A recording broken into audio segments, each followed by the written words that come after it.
Uno, dos, tres, cuatro.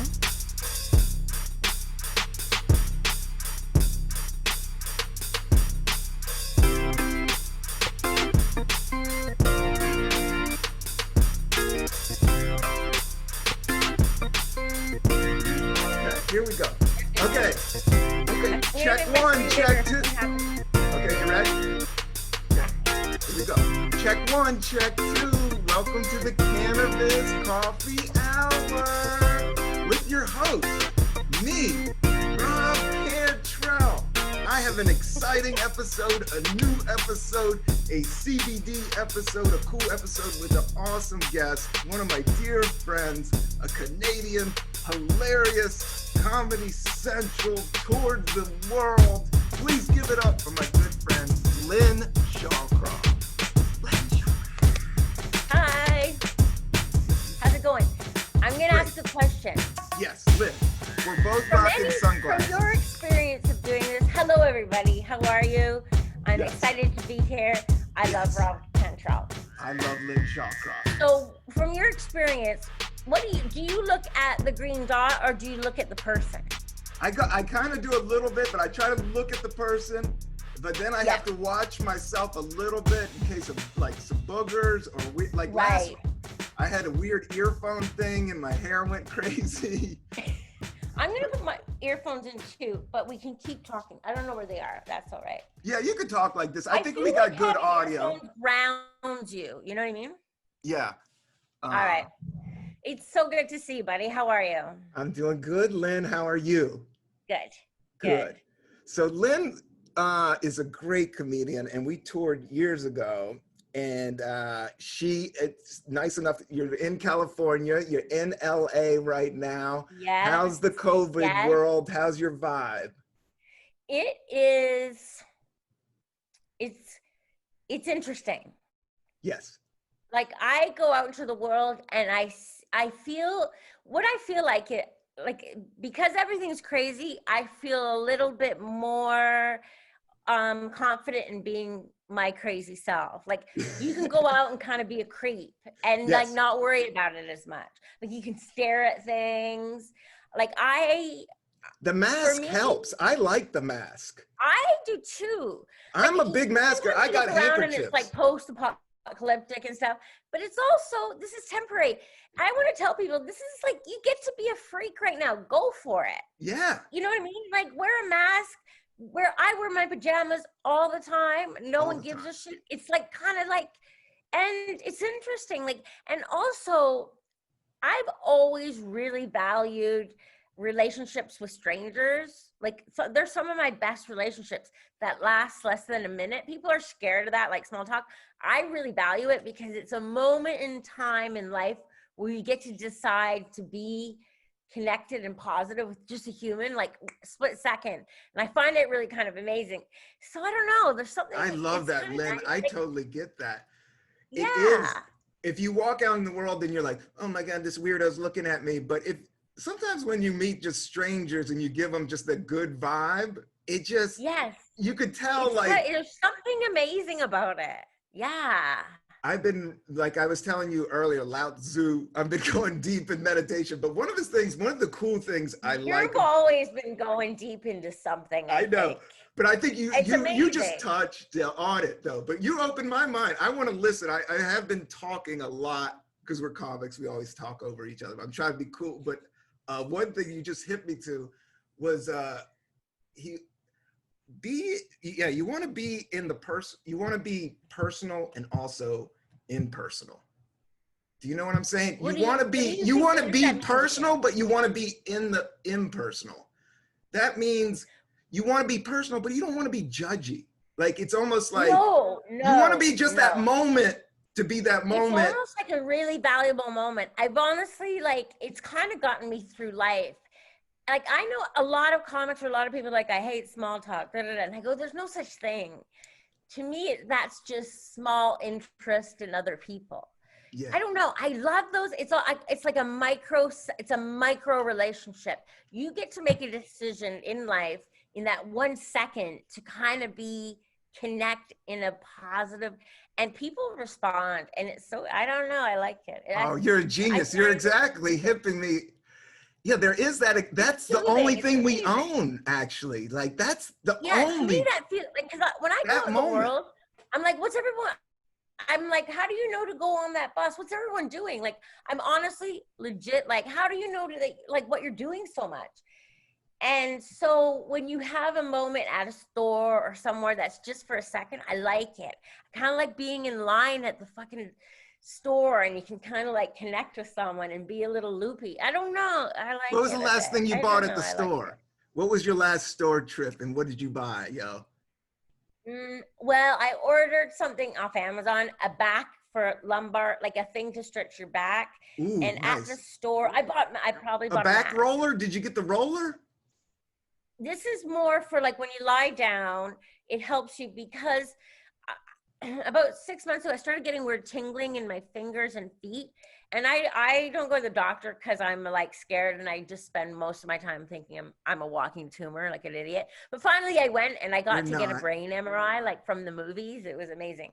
Cool. But they found out I have a little bit of like arthritis in my lower back, like something's going on, so I want to fix it. Yeah. What I always hear from my mom, sciatic, or what's that? The sciatic nerve? Isn't it all your nerves? The sciatica. I've heard all about. Sciatica. Oh, you gotta work it. That's why you gotta walk. My sister has that. I have a sister who's older, and she's got that, and it's like, you gotta watch the sciatica. That's all those nerves in your back. You gotta chill those nerves in the back. I'm surprised that we're not all walking around more fucked up. Like, like I thought by this point, like it's weird that we don't see people with like one arm and one eye, because like, think about it, like you're on this planet for years and you could bump into things. So it's kind of amazing that we're not fucked up. So how are you feeling? I feel the same way. I'm doing good. I fell out of a moving car when I was 5. I broke my leg. Like, I know, like I went through all these weird accidents growing up, like physically, like it's a blessing to go through the day without getting fucked up. Yeah, like think about it, like because we're walking and everything's heavy and we're so fragile. We're made of this soft. Yeah, like, we're made of designed. The world's designed by dead people, and we're inhabiting like these. And like we're bumping into things. It's crazy. How did you sweaty butter? Yeah, it's soft. It's tender. I'm doing good. Like Lynn and I we started this podcast. I hadn't talked to Lynn like in 10 years. Lynn and I have a heavy old school relationship, but a cool one that I'm proud of. And I'm proud to have you as a friend. And thank you to being on this podcast. That feeds me, because I forget. I'm on my own, so I forget. I'm like, oh, do I have any friends? Like sometimes I think I'm like, so I go out to my like secret 1 minute friends all the time. Yeah. But you forget, you're like, oh, everyone's living their life, and they are. So it's so good. It's so good to talk to you and see you. It really is.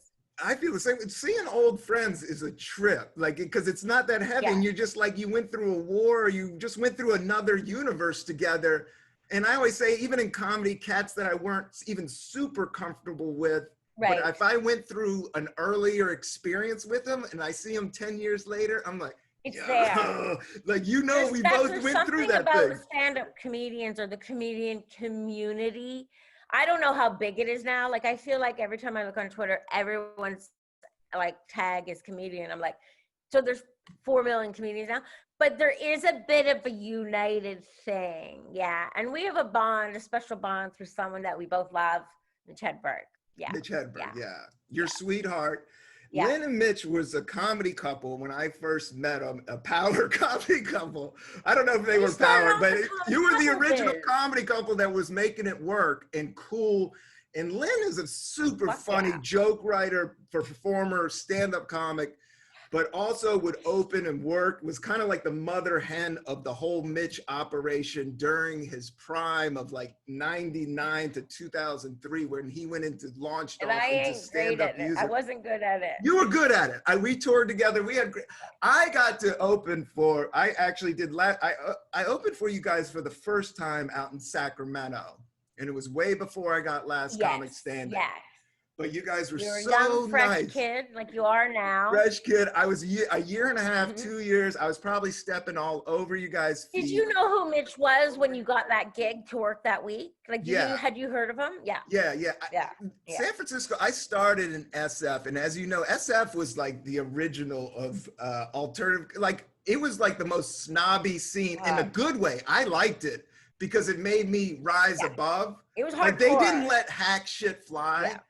So what I was saying is, like, I didn't get in the players. I didn't get in the real. I was an open micer for a good like 2 years. Like in Cobb's, that dude Tom Sawyer, who was a dick, didn't take my vibe, didn't understand me, thought I was so cocky, and just like that was 50% of the market. So I was that's wild, because that's a good point. Back then, if a club owner or booker just didn't like you too much, that could be a good 5 years of you not going to that club. And I'm not talking about clubs specifically, but if they didn't like it, I remember when Mitch got to the point where he was packing shows, he was like, I don't forget for a second. They're not booking me because they like my cute little jokes. I'm filling seats. He gets it. He got it. You know, he goes, filling seats is what's letting me allowed to do this shit. So club owners back then could make or break a certain part. That's Mitch always taught me to be wary of comedy scenes or cliques, because you can get very in that. And there's a comedy scene everywhere. Like I was in the Toronto comedy scene. There's a Seattle one. He was like, be wary of really getting in one of those. Rise above. Always rise above. Rise above, because it doesn't make money. It's not. It's more of a social thing. It's not a business. It's social, and it's hard to really recognize that. Yeah, and it's like, dude, we're all here. It is show business. So you're trying to rise above, and we all got rent and shit. So we're trying to get good enough so you could fill seats. Like Mitch, we saw. Like I talked to you earlier before this podcast. Lynn and I are so connected. We talked for an hour before the podcast. And I know. I did. I haven't done Zoom before, so I was a bit nervous. So I called him to talk, and then that was an hour of a conversation. Yeah, that was an hour, but a great hour. But one of the things. You're so sweet. Oh, I had such a good time. I got Rob, to tour. You are so amazing at appreciating vibes. I guess that's what your podcast is all about, in a way. Yeah, it's all about. I want to put if a vibe is good for you, like you're sensitive, you can pick up vibes. If a vibe is good for you, that's valuable to you. That's amazing, and it should be. Yeah. You're so right, Lynn. You're so right with that, because there have been places in comedy or just places in my life where I try to push it in the vibe. I just know the vibe isn't. I'm like, what am I doing? I'm wasting fucking time. I gotta protect my vibe. It's hard to, it's hard to figure out where you fit in life, and I think that's what you don't ever really fit in. You just keep on being yourself and learning to be yourself. I'm also like, how am I got this life? Like how am I here? And then I realized it's not really by accident. You end up going towards people, and they come to you. But it took me like 30 years to figure that out. I was just like, I just thought I was bopping along like an atom and just here and stuff. I don't know. No, I felt the same way. Like I always kind of lived in the moment before I learned that. And then you get old and you're like, oh, I got to make some fucking money. I got to figure some shit out. That's the hardcore thing. That's the hardcore. Life gets real. That's the thing. I was listening to Widespread Panic, and they had a great line like, life, people get high, some people get sad, but at the end, it always gets real. You know, it just, life gets fucking real, like real fast. Real fast. It gets real.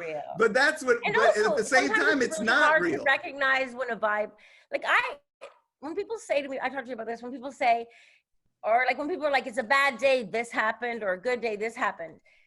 Things happening don't affect whether it's good or bad for me. It's all my mind. Like I could get in a car accident and be bopping around. That might not be something negative unless I'm hurt or something. I go with the vibe, but it's when my brain is fucked up that it's a bad day. I don't know. But it's hard. It does get real fast. I mean, back to Mitch and we'll just lay it out a little bit. Mitch and I met Mitch Hedberg in 1998, and then we got married 3 months later, and then we were together for almost 7 years. We were only, out of our whole time, I think we were only apart 10 nights. Wow. We were like attached to the hip, good or bad. Good or bad, but I was there and I witnessed Like, were we nice to each other? We didn't argue, did we? No, you didn't. It was always like kind of silly arguments, like, oh, man, you gotta do the closing joke, or you drank this. You guys weren't. It was always silly, and that's what I missed about. That's what was such a bummer. And I told you earlier, like, I just had like Mitch's vibe. It was his jokes will go down in history, of course. Yes. Brilliant writer, but to me, it was you guys' vibe. And there was amazing. It was an openness, cool, and it was artistic, but also not douchey. And it was like it was you guys weren't douches. Like, you guys didn't look down on people. Yeah, you guys didn't look down on people.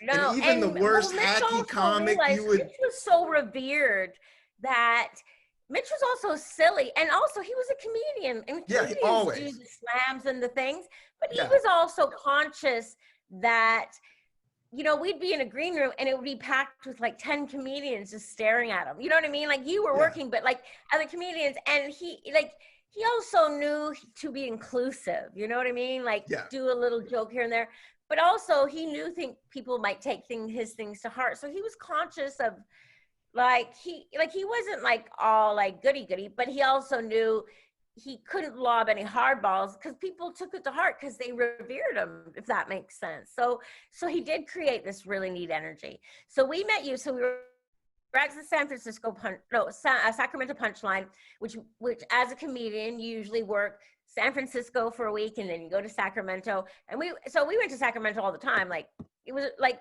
a million times. Mitch opened up a world to me.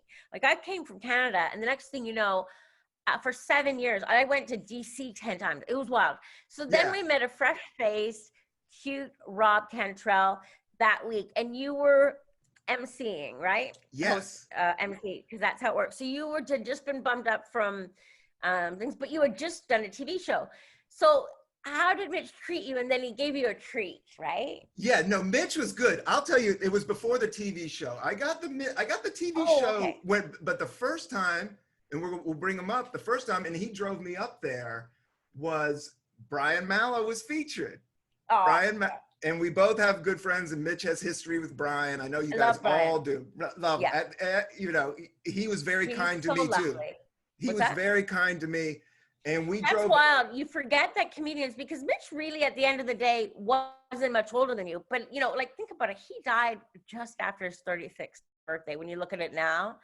But those few years, so there really is, like, people like Mitch could make or break someone's spirit in a way. You know, if you really like someone and they're fucking douchey, it can be brutal, because comedy's hard.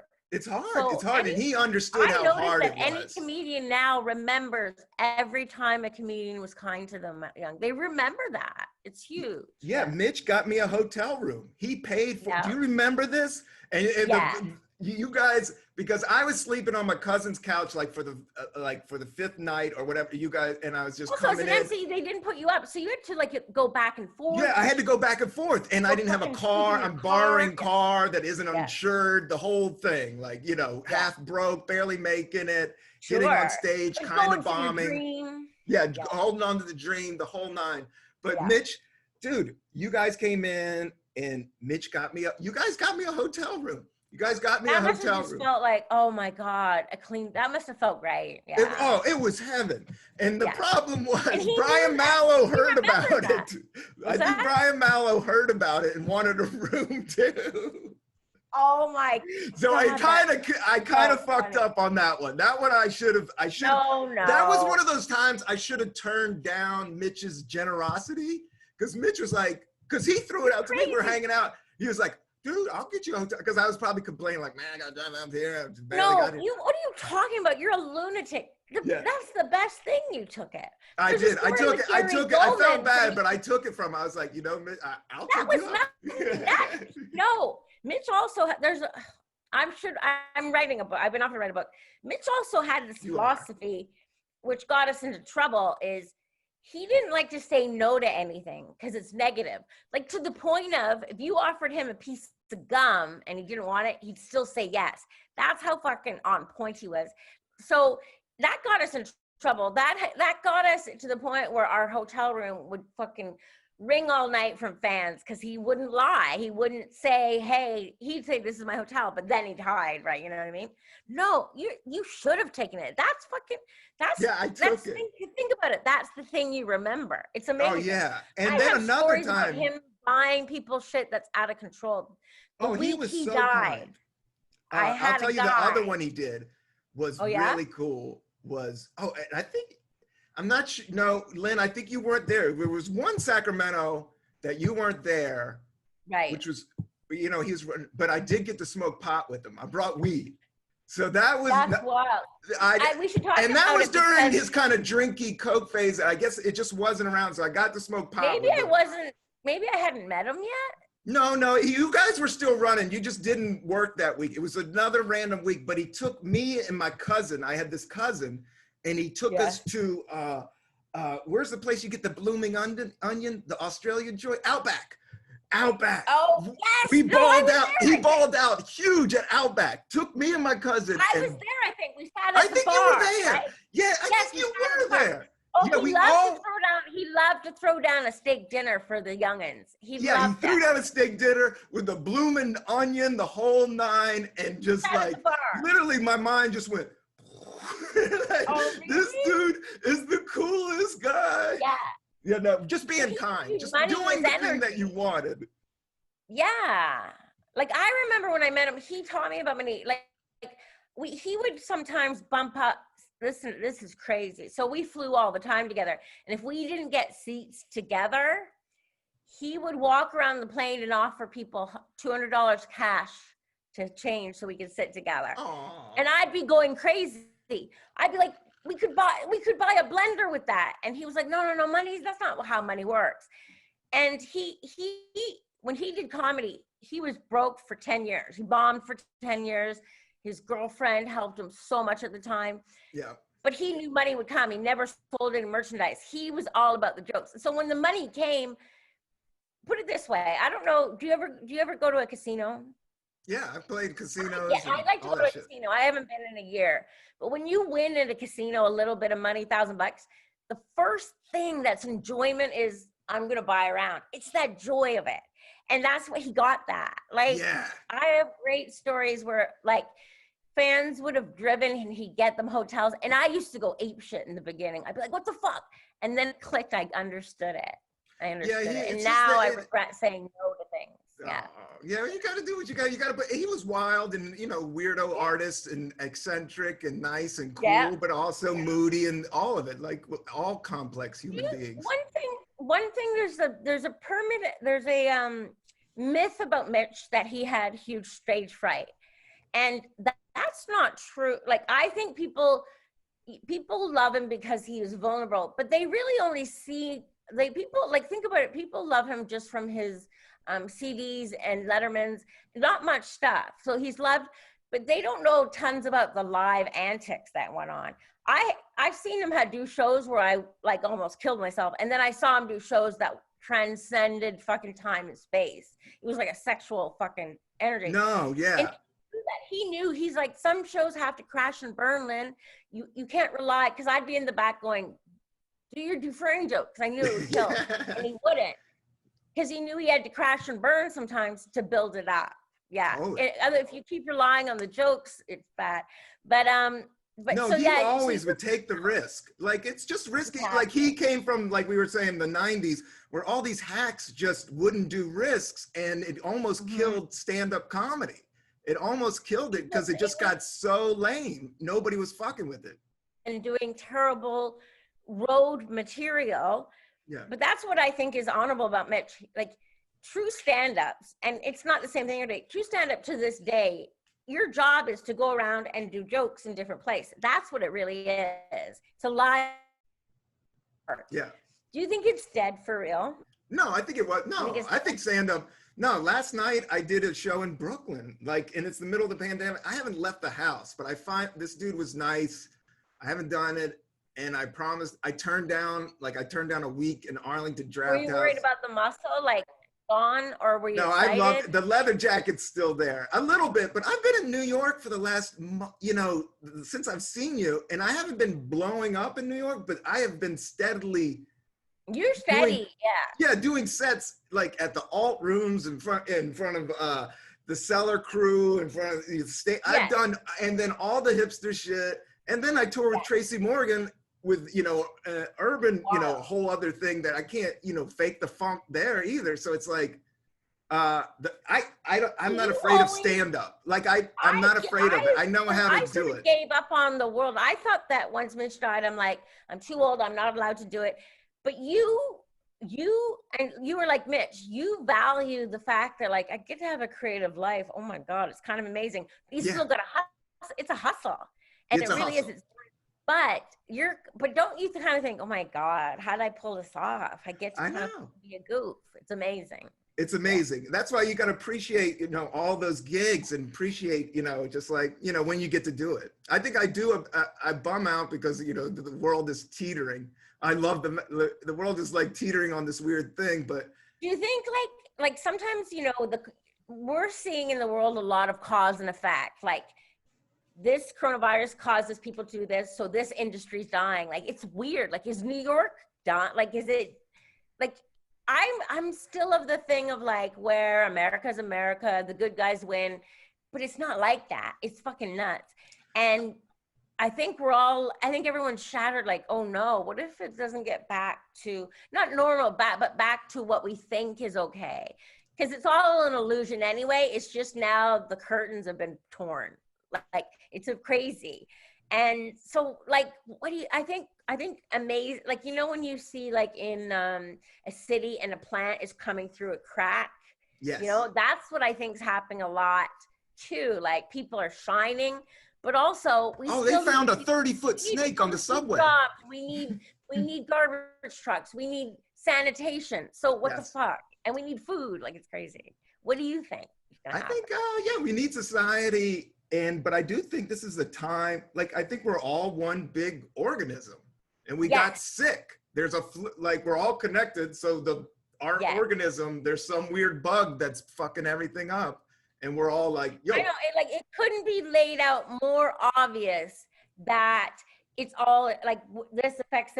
Like, it's so obvious. It's beyond like I remember someone who smiles at me from like a year ago. I can get that energy. That's how cause and effect the world can be. So it's so obvious right now. Like, it's beyond, like, there is no, I did it myself. That's not even real. So it's so wild when people are thinking like, I need my this. Like, you don't exist without it. Like, and that's the whole thing too, like denying if the world is sick or the planet's sick, to be like, whatever, like, you're crazy. You don't exist without it. It's we don't exist without the planet, and we don't it's all connected. So it's like, I do think it's just us, a wake-up call to be like, hey, we got to take better care of ourselves. We got to take better care of our mind. We got to take care of each other. Yeah, it really is. And the thing is, even when everything was going fast, we spoke those sentences like, be well. Like, they're universal truths that have been going on forever. You know what I mean? It's just existential. I think people who are fighting back, it's like they feel like they're extinct, like going into extinction, whereas they don't realize they're connected too. So I understand that fear too. I understand the fear, the existential fear of like, oh, I don't matter. It does, like, oh, all the things I cared about aren't real. That can be so painful and scary, but you got to get over it, right? Yeah, you got to get over it. It's overwhelming, but we're also, shit works out. Like, I mean, things go down, but they also come back up. So it's like, what I've learned is like, oh, that's privileged of you to say it. And I get really mad at that sort of like, it's privileged, like, you don't get to decide the value of people's pain, you know what I mean? Or anything, or growth, like, and everybody, I think the myth that people have been sold is if you have money and this, you're happy. I think that's why people think other people are privileged, whereas that's a whole other not truth either. It's wild, But there is, when you're suffering with no money and you have kids, that's fear. And I've always said the 5 most or 6 most dangerous words in the English language is, I have a family to feed. 6 words. because people will do anything. People will go to wars. That's like, it's wild, you know? So people are having to struggle. It's hard. It's hard, but I do know when things get tough, people reach out more. I think so too. You know, people reach out more, and people, you know, they're like, oh shit, so-and-so got fucked up. But somebody, their old friend pops up, and people are connected in ways that they're like, but not, you know, we don't do it perfect, but we do help each other and try to reach out. Is it hard or easy for you to reach out and ask people for help, or do you recognize? Yeah, it's hard to recognize when or how. Yeah, it's hard to especially with show business, that you gotta do it. It's a part of the gig. But I've also come into the philosophy, in order to be, it's the same thing with this Lao Tzu, but in order to get something, it has to be given to you.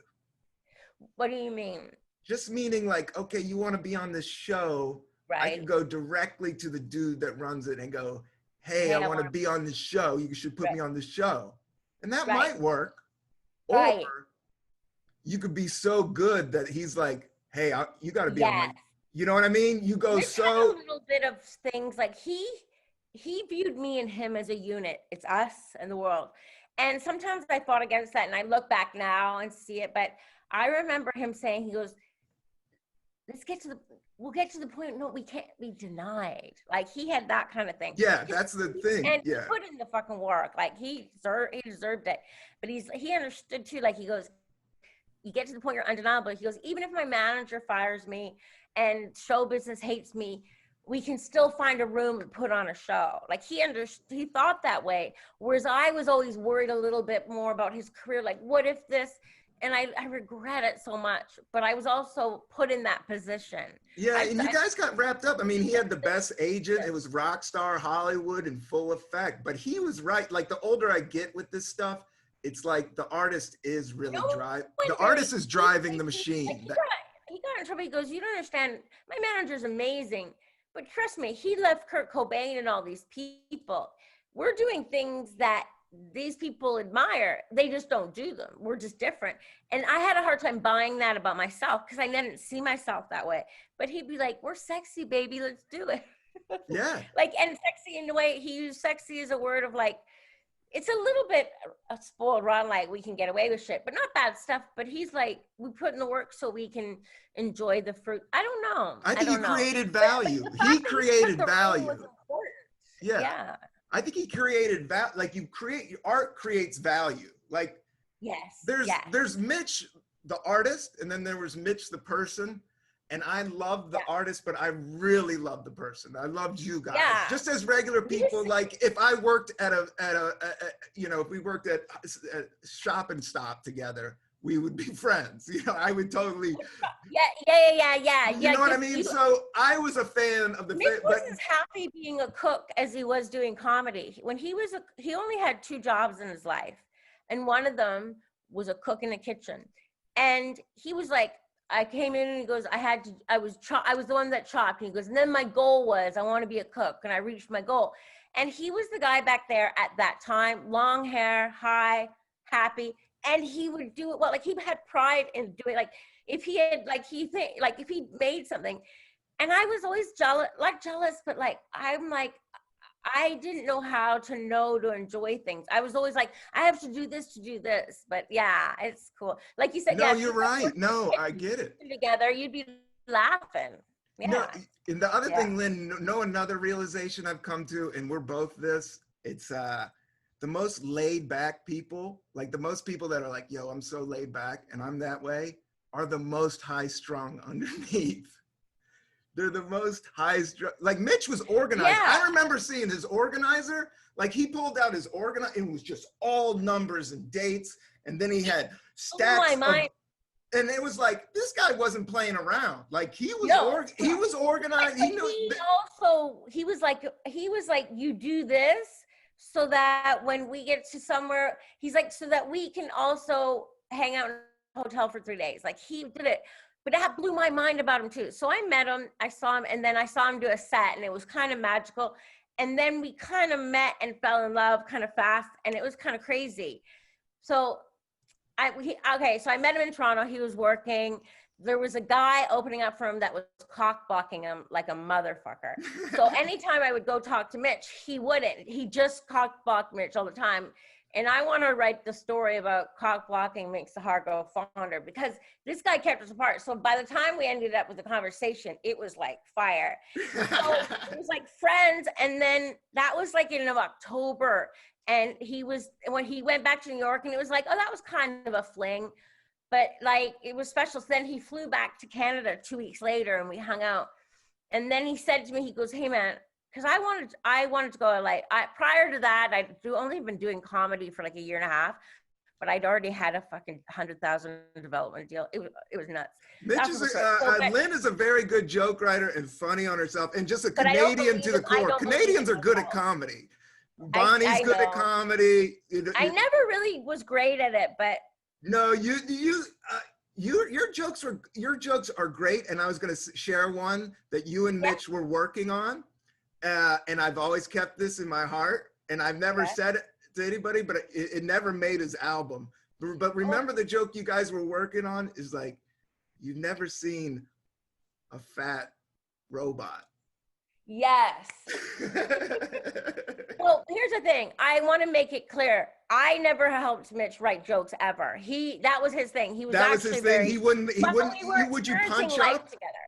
Would you punch up or tag or anything? No, it would be like if on stage, if he would know this, it's very intense. Like, okay, so let's go back to, he didn't really have stage fright. He'd gotten past that. That's a bit of a myth, but he was vulnerable and super self-aware, which makes you a little like soft. And he loved stand-up. Like he loved charging the stage. He loved a hot crowd. He would sit back in the green room and shake his head, like hearing the crowd, knowing that he was about to get into his rhythm. It was all about the rhythms. And sometimes I would be backstage, and he knew exactly where I was at all times. It was crazy on stage. Like, he knew if I'd left the building. I don't know how he knew, but he knew.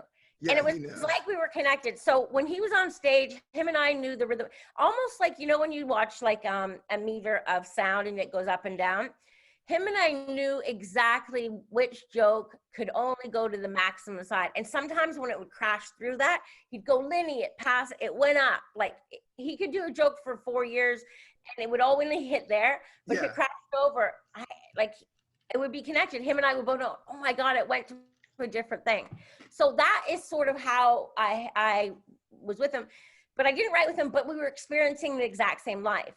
But after he died, I've got his notebooks, and I noticed some of the jokes that he did within the last 4 months were sprung from ideas from a joke book from 10 years before. So comedians, never throw out your jokes. Yeah, never throw out your jokes. And another thing is, if you're too topical, you can't do that as much. But like, I realized, oh my God, that's a joke that he had, that he was brewing on and kind of got back to. So I didn't help him write jokes, but we were the same. But when he first started out, it was all about the writing. I also have audio recording. He was so obsessed. He would carry an audio recorder and a notebook. Like, he bought into it big time. Yeah. He loved it. Once he found out later on, he could write so fast. So we'd be in our motorhome and he'd go, Linny, can you write Purple House down? And I'd write it in a notebook, things like that. Yeah. Gotcha. Yeah. So you had done that, and then but also he was kind of a leader, a confident guy. He ran the show. He did. You went from that era, and then how did you get on? I remember after that, you got on a TV show, and I remember Mitch going, "Fuck, man, how'd that kid get fucked?" You know what I mean? I shook up the whole thing, man. I know, but I didn't make the crazy money like everybody else from Last Comic Standing. I hit because it was the very first season, so the old guard was like, "What the fuck just happened?" I mean, I walked on primetime television, 100%, and that was all before anybody did it. Mitch going, this dude's on fucking prime time in people's homes. Yeah, in homes doing stand-up. Yeah, it was insane and an awesome break and an awesome fucking ride. Like, I had a great time, but I was very young. They gave you money to keep doing it. Yeah. That was the first time I quit a job. I was signed with Barry Katz. I quit my job and I started opening for Jay Moore after that. I got in with that camp, and that was going to be my mainstream thing, because I was an SF comic. I was a weirdo. Yeah.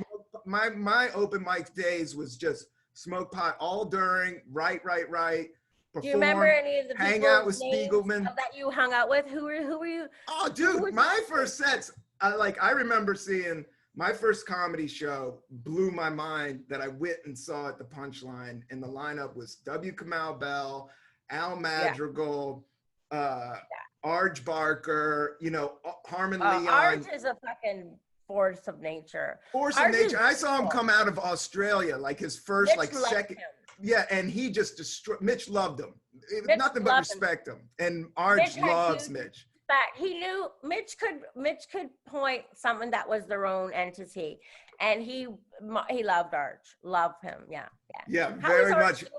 Arj and Mitch were, I mean, if you look at my old stuff, there is definitely some Mitch and Arj, as all of us start out, you know. Sure. But I will go on record, I never stole anything from Mitch, but I did listen. I never stole any jokes from Mitch, but I was a stoner, and I did learn one-liners from Mitch and Arj and Attell, like those. And once you learn that, you just learn how to write a joke. I learned from the very fucking best. Well, watching David Tell just do a set for a comedian is like watching like Tony Hawk on a skateboard. It's like for other people, like just, and I don't mean sets, just watching it from what the abilities are. It's like, but Arj, it was from the ability, and there was less hype. Arj is like beautiful. He's like nature. Yeah. He's like the whole, Mitch respected that. Like, it's wild. Yeah. The only thing I caught myself on a tape was, and we can't even say it anymore, was after a joke, I said, that joke was retarded. Right. That was one of Mitch's saver lines. So I did do a saver line on the road, and then I listened to it. I was like, oh shit, that's what Mitch does. I gotta stop doing that. Yeah, but he also, I also learned, and this is interesting, the audience picks up on everything, because if people would forget, sometimes I think audiences forget that comedians, most of them, they're always trying to be funny, even if they're like, God damn, that sucked, and harm himself. Like, I bet you audiences today are like, you can't talk mean about yourself, blah, blah, blah. But everything's for a laugh too. But it's everything. It was just a saver line, just a throwaway to get the rhythm. People think that you don't have confidence. Like, there's so many things. Yeah, so many things. But then, but you guys were like a shining star, because I went through this whole Last Comic weird reality show. That's a little crazy thing to go through. Dude, I could say, people were trashing me. And I was just like trying to figure it. Yeah, it's brutal. It was weird. But you don't even know about that yet. And I didn't even know the road. I didn't know how managers worked. I didn't even know how agents worked. I was pure from the goofball ranks. You still are kind of pure, you know? Yeah, but I was just like, and then, I broke off from Barry Katz and Jay Moore. I broke off, and that was a big decision. That's hard to do too. I had to go through that. And you think it might be the biggest decision in the world. You forget you can do what you want. It's really hard. Yeah, it just didn't work. Like, you could just tell when a relationship doesn't work. It's like dating. It's just like, this is just not what I do. But then it was Jeff Wills booked me to open for you guys on that opening. I first got to open for Dave Attell, Lewis Black, Mitch Hedberg. I did that. You've been still doing the hustle, but also writing, and in San Francisco going and doing with Mike. Yeah, and all my old school friends like Molly and Jeff Wills would look out for me and throw me shit. And so Jeff Wills threw me. It was like, yo, I'm doing Stephen Lynch and Mitch Hedberg. I can give you 15 dates right now. I was like, fuck, yes, let's go. Yeah. And so that was a huge, it was almost like you guys were my escape route. So I was just like. Well, here's the thing. I thought. But then your rocket was crazy. I feel like Mitch and I became kind of legendary. Yes. Because we were kind of really private, but people knew about us. But it's hard to know because you're living it. So we were in our own bubble too. We were, if you looked at our calendar the year before he died, it's insane how much we worked. But seeing you, I think you were calming to Mitch and made him feel silly, because it got intense. Like, we never had any casual shows anymore. Like, Sunday nights were like fucking power people. Like, he never really had time to just do silly, fucked up shows with 10 people. It wasn't like that anymore. It was intense of people, because also he another was the thing, first guy that started tapping, like doing theaters, like before, we like. got into theaters. We even used our own money because he wanted to make the jump. And people like, the only people doing theaters were like Seinfeld, like that kind of people. Completely. Or like you had to be old school legend. Like nobody in those ranks, like people don't understand. They didn't do theaters. Or like Bob Newhart. Yeah. No one did it. Mitch was like, I want to do theaters. And we would make our own ads and stuff. Like we were pre-Instagram. I have them cut out and we put them in the newspaper and we'd lose some money. But he was like, I want to, like, if he'd have lived during the social media, all he would have had to do then was go, I'm doing a show, and it would have been done. Like, but we were working. But yeah, he loved that in a way. He loved promo. He loved the whole gig. Oh, back to the organizer. So we met, and he was like, okay, if you want to meet, like, let's hook up. Meet me in Los Angeles, November the 6th at this terminal at this time, if you want to hang out. And I just went, yeah, okay. And I met him. And then that's it. We never stopped being here. But we met him. And I was still in this, he's ethereal. Is he real? He was like a magical entity. And we get to the airport. And so like, that was kind of like our solidification. We're together. We love each other. And then he pulled out, he had like cards to the car. Like he fucking knew all hotels, all hotel airlines. I was blown away. I was like, who are you? Like, I thought he was like this cloudy, gaseous thing, but he's like, I've got hotel rooms. Here's my points. Like, he was hardcore too. He was a boss. That was the one thing I remember. He wasn't that much into hip hop. Like, I want to talk about his music a little bit, but I remember him rapping this Slim Thug. I know all hip hop, especially 90s shit. That's what blew us away too. When we took that limousine and we were like, oh my God, this is like, he's an urban, he's trying to. I grew up in Washington, D.C. in the 70s. I grew up in the blackest city in America in the 70s. Wow. I went to public school it was 97% black, inner city, Northeast. Yeah. So I got that background. So I love hip hop. Like I remember the Chappelle show, you were loving that. And I was loving the Chappelle show. You didn't like anything too squeaky clean either. Mitch didn't like things that were too squeaky clean. Yeah, I was a little dirty. Yeah, I was a little bit more dirtier and louder than Mitch because I love, back then I was just all my influence. Anything I thought was cool was just a big mash ball of it. Yeah, but you and Mitch were in there, and I was gonna say, I just want to go back so we just get the record because I've seen a lot of fucking comedy. I've seen it 20 years, and the hardest I ever seen anybody kill. And I've been there with Tracy, I've been there with Chappelle, but Mitch Hedberg. Tracy Morgan is funny in his bones. Bones. No, there's some people that are naturally funny. That's what we talk about too. There's funny, and then he's funny in his arteries. And I think you got that, Lynn. You got that. I looked you up today on the internet right before he's talking, and your picture popped up, and you were on like your hair thing, and I don't know. I just started giggling. I was just like, this chick is crazy, cool, and funky. And those are the best chicks. You're the best chicks. Because I don't see myself that way, and I left this office, and it was 5 o'clock, and it was dark out, and it was an open rear gate of a wardrobe, and I tripped in it. It was like 6 p.m.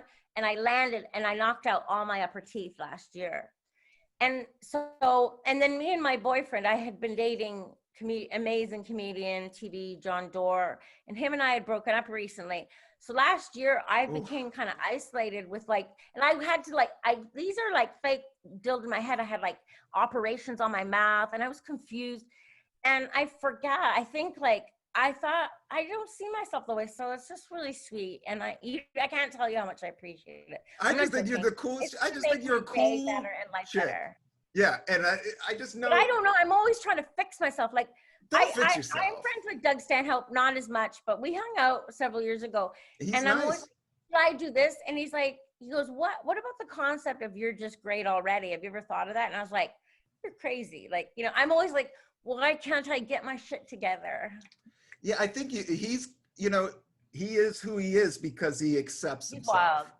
And Mitch loved him too. Yeah. And Mitch is you don't have to, you just have to find your own Zen. You know, you have to find the Lynn Shawcroft way of going through life. You don't have to find the Mitch Hedberg way. All these messages come in, and my brain is like a Dyson. It's like, and it's, my brain would be like, if you looked at it, it would be like a light TV life 600-pound fat lady. You know what I mean? That's my brain. It eats everything, and it's not good. So it'll pick up this, and it'll like I would tell people, like, I have a portion of my brain that's the Holocaust, thinking about it, understanding it, but also I use the same amount of room for a stupid like billboard and dumb things. So it's all coming in. So I'm like, oh my God, I'm a fuck up. And time goes by, and I'm like, I'm just getting older as a fuck up. And I can't change my fundamental things I'm trying to change, which is so stupid, which is a trap we all fall into, don't you think? I think it's completely, and I go into it, and as zen as I get, it'll fall off within a day or two. You know, it's a constant. Do you have anxiety? Practice. Oh, I have intense anxiety. I think that's why I always smoked pot. That was my way of dealing with anxiety. You know, I think it either. The thing about, this is the Cannabis Coffee Hour. I am having CBD tea, just so we get the viewers and stuff like that. Yeah, I would like to have to, because I'm just going to do marijuana real quick. I grew up in Canada, drank. Every time I smoked pot, I'd turn into, like, as John Doerr says, if you're like a Canadian beer drinker and then you have a joint, you turn into Frankenstein. So pot, my brain can't go on pot because it'll make leaps. My brain will leap everything to the point of the whole world will disappear. No, alcohol and pot doesn't mix together. You know, crazy. I gave up drinking. But just pot anyway. But pot soothes you. Someone said to me, it's like nature's process. Like, but what did it? But sometimes it does. It's not perfect. You know, sometimes it's not. You know, it's still I tell people, don't. You know, it's a psychoactive. Definitely don't do it before you're 18. You got to let your brain grow. Yes. Yeah. And you don't want to do it at a hard time, and anything that you do over and over there's a dark side to everything. 100%. So it is just the thing that I've found. Thing is not good. Yeah. But the thing about Labatt's in Canada and drinking is the only thing about drinking is drinking when you could drink forever when you're 20, but when you hit 25 to 35, that's when Mr. Cocaine Man comes. Because guess what? You could drink the heaviest fucking thing.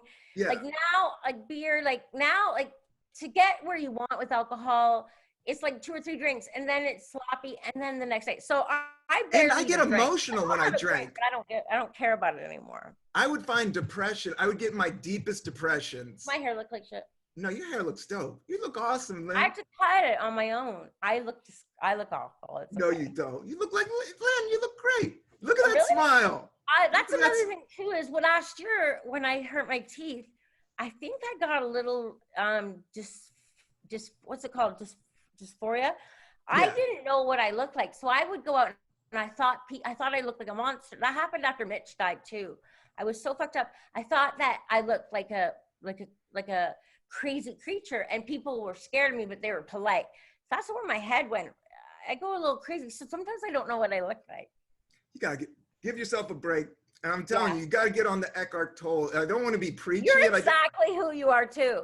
Like at the end of the day, like 15 years might have gone by, but you still talk the same. Your head still moves in the same way. Like things, it's kind of amazing. Yeah, you're the same way. That's what I talk to people about vibes. Is like, and that's why I think Mitch's vibe is eternal. Like I think your vibe is eternal because I know your vibe. You know my vibe. Even if I wasn't in this room. You like if you were walking by and I hadn't seen you, I would know it was you. It's kind of amazing. Yeah, and we don't talk all the time. No. Or things, but that's the cool thing about social media. I know it's it's a comforting thing. Like I'll flip by, there's Rob. That's all, you know what I mean? But I forget that people would do that about me. I think people are like, can she just give up already? I don't know. I'm very hard on myself. We all are. We all are hard on ourselves. And the thing that I always say is it doesn't matter. You got to just let it go. And and the other thing is nobody is looking at you as intensely as you think. Everybody's thinking the same thing about themselves. Yes. So in essence, you're not even showing up on people's radar. I totally understand that. A little But I blip. also get obsessed. Like, is anyone? Is there a crew of people that understand what's going on? No, we're all just different lunch tables. It's all okay. But I don't even feel like I'm a part of the comedy world at all because I don't do it really. So I'm like, oh, I can't talk about it. Yeah, but no, you still do sets, you tour, you've written stuff, you document Mitch's stuff. Yes, I'm documenting stuff. People ask me all the time, and I know it's taken a long time. I spent years going, who gives a fuck? Mitch isn't gonna get to see it. Like I was very kind of like, and I was very like I'm atheist, whatever. But to the point of like, well, he's gone. He doesn't get to see it. So who cares? Like, why like I was all fucking defensive, very defensive. And now I'm just like, I gotta share this dude. I gotta bring his love back. People are needing it, and he's got it, and he'll give it to you. And I gotta share this. I can't get hit by a truck and lose it. So I gotta get it together. You're the only one that has you're the only one that has the jugs. You don't even know who's asked me to do stuff. Like people would be like, what? Like, you know what I mean? Like, yeah, I know. And I want to do it, but I don't know how to do the business. So I get very confused very fast, and then I shut down. And then people think I'm a flake. Just keep it simple. Keep it simple. Deal with who's the vibe is right. And don't rush, Lynn, do it right. And you're a great writer. No, it's gonna be right. But I also have to, like, a few years ago, Stanhope goes, you gotta trust somebody. And I'm like, yeah, you're right, you know? Yeah. But look, talking to you, you don't even understand. This is like eating something healthy to me. Thank you. I feel the same way, Lynn. You have crazy insight. And you and Mitch were just, I can't tell you how kind and cool you guys were. In some of those shows, I'll tell you one of like, do people have, like, Mitch has a bit of a legendary status. I don't even know if the new comics know about him, but they fucking will. Do you know Joe Pera, who Joe Pera is? I've heard of his name, yeah. He has a very dry, it's almost like this. Yes, I know. Yes. Okay, Joe Pera, and then Dan Del Cotta. He's a writer for SNL now. And these guys came up to me, and they were like, Rob, we were in high school, and we were at Buffalo theater shows, and we saw you open up for Mitch Hedberg, and you were wearing a karate suit. And you're like, and there's a fucking story behind that. Yeah, there's a whole story behind all of that. And, but those guys are cool. Like, those guys are the coolest. Like, Joe does his own thing, made his deal with Adult Swim. There's so many people that know about Mitch, little periphery. So you have a bit of the story and the mythology. We got to put it together. I just want to document it that, we did that show together. Like, Lynn and I did this Buffalo show. I did like 3 shows with you guys. This was a cool run. Right. We did like we did a weird Rhode Island show, like at the Egg. It was yes. Remember that? It was this, it was a theater. That tour we were breaking down. Our health was breaking down. We needed a break. That was the Stephen Lynch tour.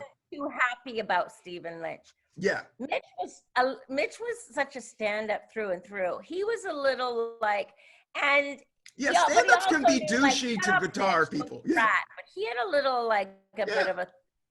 Mitch was competitive. He was a lot like Michael Jordan. Like he's just be one of the best. He still had like, I'm trying to be the funniest dude here. also, Stephen Lynch was a different ilk. He's a lovely guy.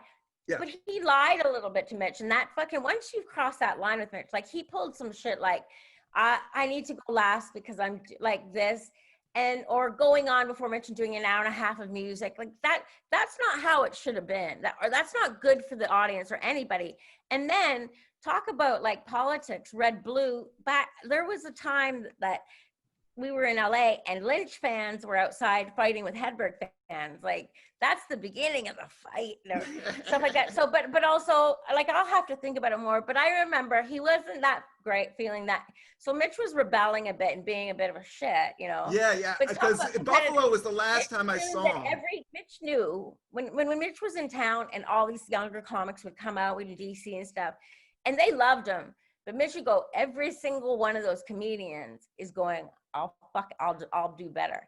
And he knew that, and he loved it. Yeah. Like, he knew that's just how the vibe is. He goes, like, all those comics would be like loving him and talking to him. He goes, I remember watching Colin Quinn and losing my mind because it was so good, but I still was like, I'm gonna fucking kill. Yeah. That's the fire of a stand-up, eh? Yeah, you need that. You need that in order to endure. And that's the only Killer. thing I about don't have being in that. stand-up in relationships and being in marriage. To be a good stand-up, you really have to tell people to fuck off and you're doing what you're gonna do. And John Doerr would say to me, he goes, you don't seem to, because the reason I'm not successful is I'd always be like, You are successful. Don't do that to you. Do you think I'd be like with Mitch, who is like kind of the god or whatever, and I'd be like, Mitch, I went a minute over, and he's like, Lynn, you worry about the wrong stuff. Yeah. But I remember John Doerr would be like, stand up, it's not even about the audience, it's about you doing your thing. It is, but it's like you have to think of it that way, and it's really hard for me to do that. Like, do you like, because you are a giving and a nice person, and it is a selfish mode. Like, stand-up is a selfish art form. At the end of it, and then you're not selfish. You have like a motherly, cool sister vibe. Like, your vibe is like, I don't know, you're just sweet, nice, warrior, and, and you worry, but you were cool to travel with. I remember. I don't really have a killer instinct, but you don't either. But you had to find it, right? Yeah, I don't have it, but I also I'm taking the tortoise route. I'm gonna win eventually. I'm just gonna stay alive. I'm gonna stay healthy. Yeah, they'll eventually come to me, eventually, no matter if they, and they don't owe me anything and I don't own anybody. I got a great life, it's just like, I just got to do with the day. I got to just deal with this shit today. Do you ever have to go, I got to give it up? Or are you like, no, you think about it. You have a family. You live in one of the like most interesting places on earth in a way. You have a family, and you get to kind of fucking be ridiculous. That's wild. Right? It's a blessing, but it's been hard. Like, there's been some really rough years. Like, but touring with Tracy was awesome. So I got to go tour with Tracy Morgan, and I got on the last OG. So I got a real TV. I don't know if I did a few lines. Donnell Rollins, they had Donnell Rollins slotted for the acting piece, and he couldn't make the date, and I was on set with real thing and the whole shebango and paid and the whole nine. Well, you should be hired, because if someone hired you on a TV show, you kind of know what you're getting. Your whole vibe is your thing. Yeah. I want to do more of that, but I was saying there were some hard years there, Lynn. There was years like just a few. I had to get day jobs. Like I had to, and after 15 years, like I was loading in. Like 39 years old. My friend owns a music venue. Like, doesn't own, he's managed the music venue, and I was just shaking up people like, yo, who's got some work? I need to feed my fucking family. Sure, you have to. I'm about to get thrown out of the house. Yeah. And I was loading bands. I was taking speakers, like big ass speakers. I was roadieing. Fucking hard work. Hard ass work with just pure mules, New York, no insurance, the thing dropping on my head. And then I did catering, and doing stand-up and having a family. But then, boom, I'm on a private jet with Tracy Morgan, and I'm making good, you got to accept, you can't, even Seinfeld sold watches on the side of the street. Shit goes down. Like, you can't, I don't know. God. I don't know. I always see stand-up. Like, if this goes down, like,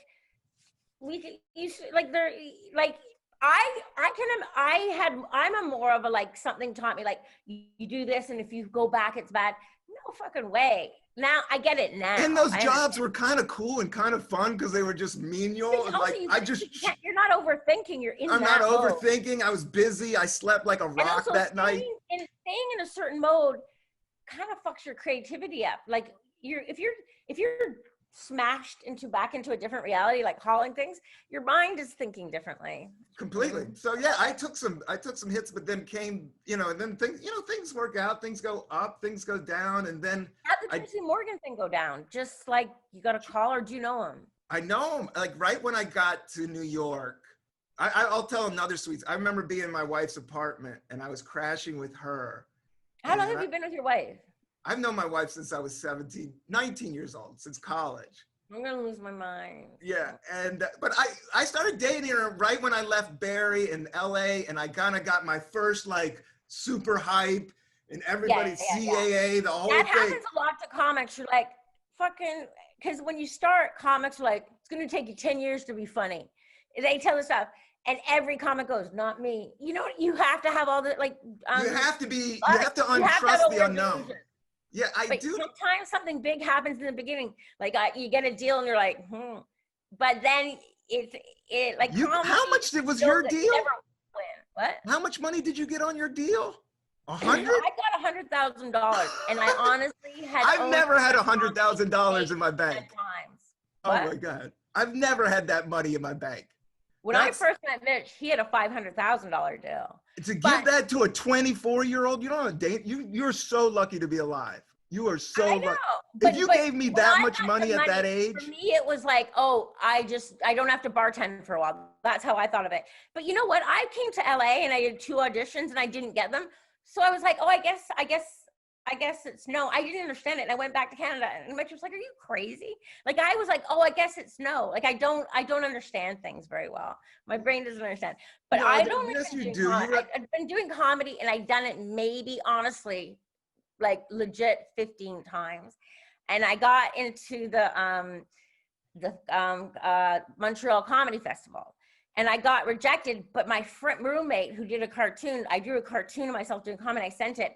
And then there was hype around me before he even got to the comedy festival. People were wanting to make deals. Back then it was all hype. So I did a set. I could have got more, but I had a weird Canadian manager.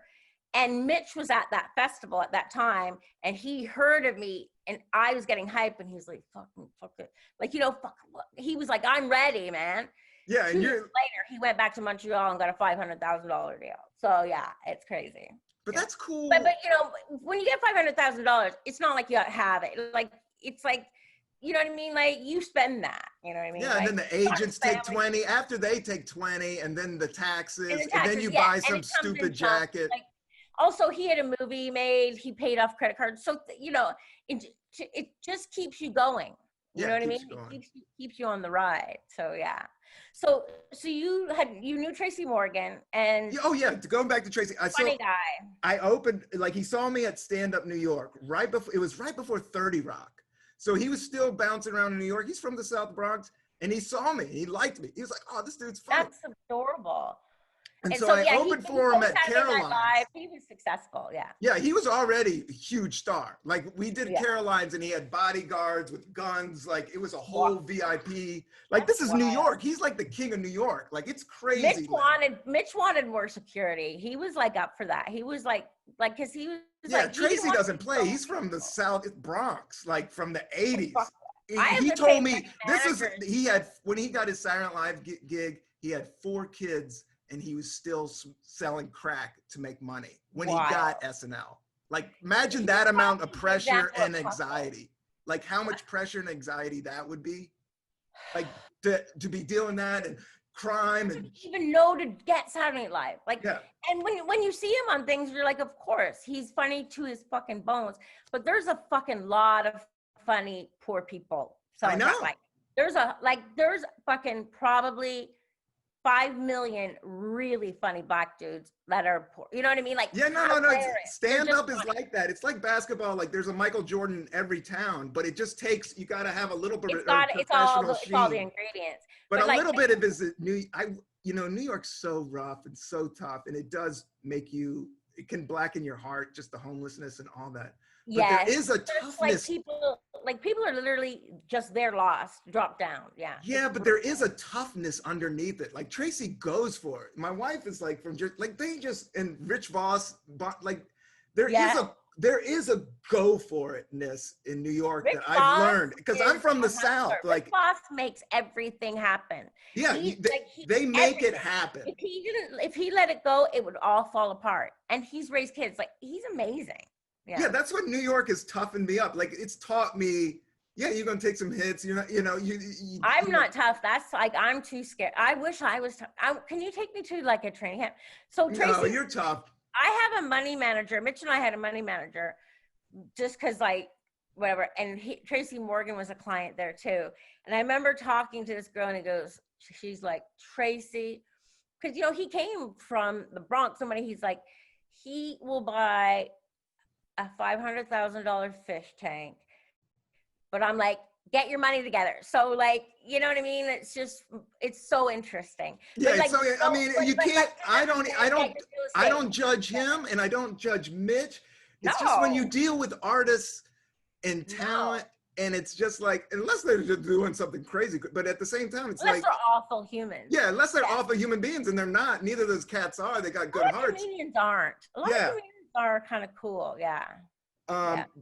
But I opened for him, but then we dropped off. Like, I didn't hear anything, and he wasn't the nicest. I mean, he was a rock star. You think Mitch was like, he was rocking. No, he was a rock star, money. Different level. Yeah. Different like, and so, and then he got 30 Rock. Worldwide shit. Yeah. Yeah, then he did 30 Rock, and that went, and then I didn't see him. I didn't see him after 30 Rock. Once 30 Rock hit, it like, he evaporated from my life. Like, he just went. When I see things like Tracy Morgan him get 30 Rock, it's just so logical to me. Like, of course, yeah. But then he got in the accident. But then he got into the accident, and I was so wigged out, and I prayed for him, and I was just like, man, I know this. Yeah, I do believe in God. I dig Jesus. I dig all that shit, man. Interesting. I wish I could. It's such a soothing thing, but you don't have to. You don't have to do anything. All you got to do is be yourself. So it would help me if I could just, I've spent years like being furious at people. I'm like, don't you get it? You're fucking like gonna die. Like, I went through a lot of that. Like, oh, you get to lie to yourself, like mad because I was furious because I've experienced death. You know what I mean? Like, my mom died when I was a baby. Mitch, my dad, died a few years ago. And so I'm just like, for a while I was a little like, oh, laugh it up, fuckers. Y'all gonna die. But then I'm like, calm down, Shawcroft. Like, I'm a bit of a fuck up. I can only see 1 or 2 days in the future. Like I don't know how to go, in January. But no, because I don't know how to make plans and do things. Well, you don't no. You gotta just raise up. Like, I wish if someone just did all that for me. That's why I fuck up, because I get in my place and I don't know I can't make a plan past an hour almost. So it's crazy. No, you're doing like when he got 30 Rock, I'm saying it's like when he got accident. And then I didn't see him. And then my buddy Mark Theobald, who's a great, crazy, and he invited me on set they were filming around my neighborhood, and so he invited me on set because he was like the head. Accident during 30 Rock? No, it was after. Like 30 Rock just changed, but he got all that money. He was killing it, and they were doing theaters, and he was with Artie and all those guys, and they were just out there killing. I remember after we started the infamous Bill Burr set where he was in Philadelphia, where he's like, "Fuck you." I was there. I was actually standing on stage behind the curtain, just listening, going, what the fuck is this? Doing stand-up outside. And so you know what I'm talking about? That? Yes, I do. Of course. Yeah, it was an outdoor set, and I remember he went on, I was just, because I knew I liked Bill Burr, but I didn't really get it yet. So I remember being in the curtain and just going, oh, fuck, this is crazy. And my friend, oh my God, my Bigley was there, and it was brutal. And Boss fucking hosted it. He's hardcore. But anyway, but I remember Tracy Morgan was there, and I was just beside him, like just getting a drink, and just the essence I knew, just that 30 seconds, I knew he was so fucking hilarious. but I'm like, when I see someone like him, I'm like, how does he remember you? Like, I feel like his mind is so. I know. I saw him on set, and he was like, yo, Rob, come here, man, and gave me a big hug. Like, I'm saying, he's all about God. Tracy's all about God. When you get run over by a truck and come back, like, those guys should. But you can look at any experience in your life and being like, I survived. Like, so he survived. Like, there's the million that don't. Like, you know what I mean? Like, I think. But just to get run over by a truck, like, and then to walk away from it. Right. Yeah.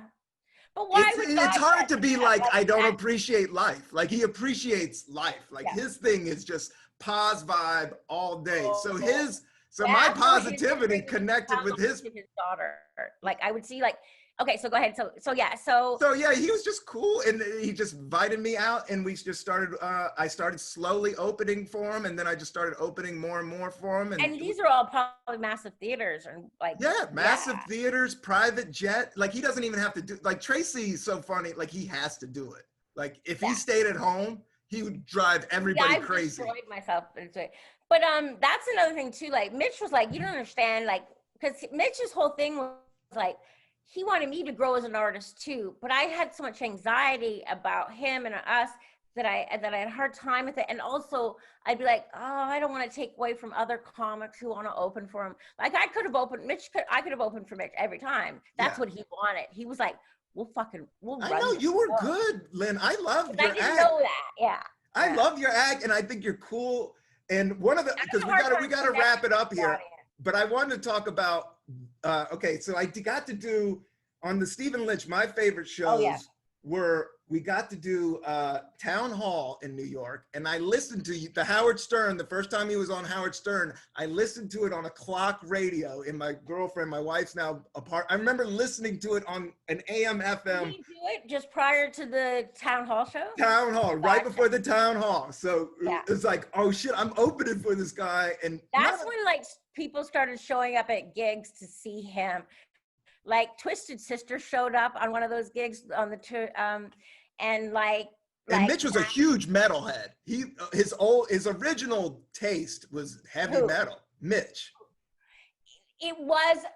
But he liked alt rock too. Mitch, when he was like a teenager, if things were too heavy, he was too soft. Like he liked Lindsey Buckingham and stuff like if you ever if I was like Mitch's favorite Beatle who, I'd be like, in the beginning it was Paul, because when he was a kid he was scared of English accents, and then he understood John more.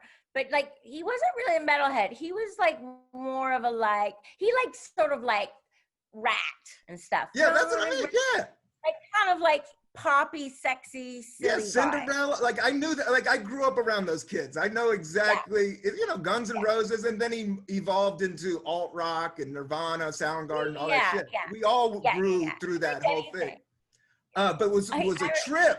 Was the Town Hall? Was the Strokes? I wanted just to be. That's right. They came out. That's right. And you couldn't have a hotter band during that time. Like those guys were the hottest fucking band in New York. And I walk in, and it's all the band just circling Mitch, literally like worshiping. Like in the ass. Like they loved him. And they loved him. And you guys were playing with these big cards. I remember you were playing with these. That's right.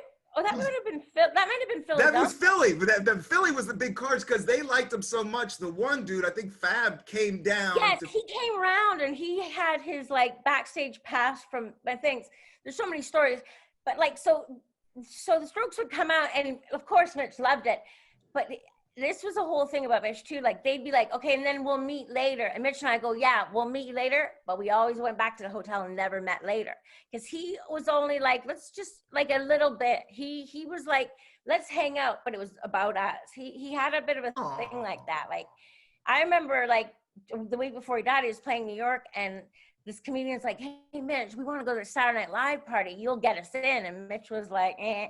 And like, he didn't extend it too much to go out. He was a classic, like, where did Hedberg go? He goes somewhere and then like disappear. We disappear. Yeah, he wasn't into being the king of the social circle. Like it wasn't but he did like bands. Like he liked music, and he respected, he liked cool bands. So I could see him totally hanging out with them. But after the show, he wanted to be with you. He loved you. You guys had genuine love. And after a stand-up show, you don't really feel like going and hobnobbing with like rock stars. You feel like going back to your room and eating a burrito and hanging with your chick. It was always a little bit like that. And there was always like from the stage there'd be like signals, like I'd know, like he'd be like he sometimes wanted like off the show out into a cab or hang out with people and stuff.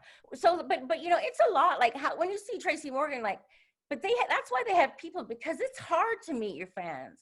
Like today, or like Stanhope, when he does a show, he'll wait about 20 minutes and then he goes out and sells and talks to fans. Like Mitch had a hard time with that. Like some people can pull it off and some people can't. It's hard. Yeah. I don't have it either. I'm an introvert, and people got mad at me like right after Last Comic Standing because there would be fans. And I remember my brother being like, man, you kind of just, I would be like, yeah, thank you.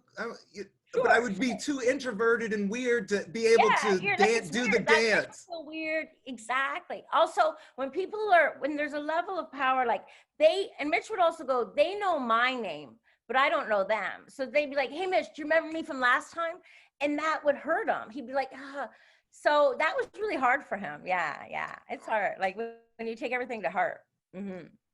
But you look like exactly the same. Like you haven't aged at all. You look exactly the same. It's the same vibe. I feel like we could pull into Wendy's. Lynn was big into eating French fries and dipping it into the chocolate smoothie. I remember. Oh, shit, that's right. Yes. I remember we were at Wendy's and Lynn was so cool. Mitch would drive. And I know that's a wild thing too. Mitch would drive a lot. And he would get this big sedan, the one with the big grill and a big V8 engine. And then Lynn would go in and get a stack of magazines, and you would have Rolling Stone, Spin, Playboy, just a stack of just like whatever. Ridiculous. Yeah. And then you guys would pull into Wendy's, and you would get the best stuff. You would get French fries and dip it into the Frosty. And I was like, oh man, this couple is rad. And then one time we went to an outdoor store and just wandered around. And the same thing with the Buffalo gig. And he was like showing me his world because he'd been touring. Like we go to Houston and he would always have a favorite restaurant. Like up in Fargo, there was this restaurant that they put chili from a taco on everything. And almost if I didn't like it, you could see he'd be crushed. It was like, he was crazy. Food was a crazy thing.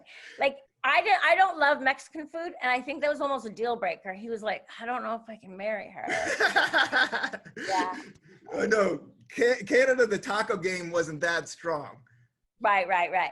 So you grew up in DC. What was like, and you grew up with like, I grew up with grits. Dad passed away when you were young. So and my grandfather was a child worker in the coal mines in a small town called Pound, Virginia.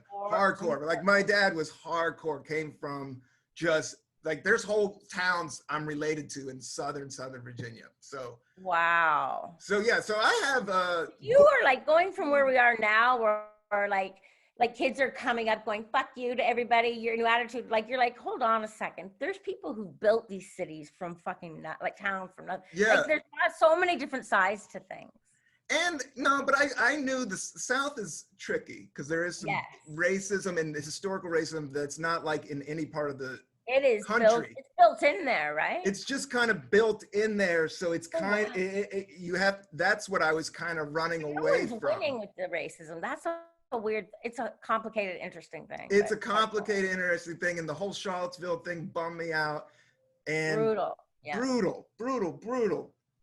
But I do like the South. Events have gone on. It's nuts. I know. All the politics is nuts, but I'm all about going inward, going into the darkness, going into myself. You have to. Yes. Yeah. And because the outer world isn't as real. Like make your heart pound, but you gotta go there, man. Yeah, you gotta go. You gotta like strip off all the like things. We have so many things now, layers of guarding us from the darkness. Like, cause that's what we do. We're like, and then this and this, and like, and here's this. So you gotta strip it off.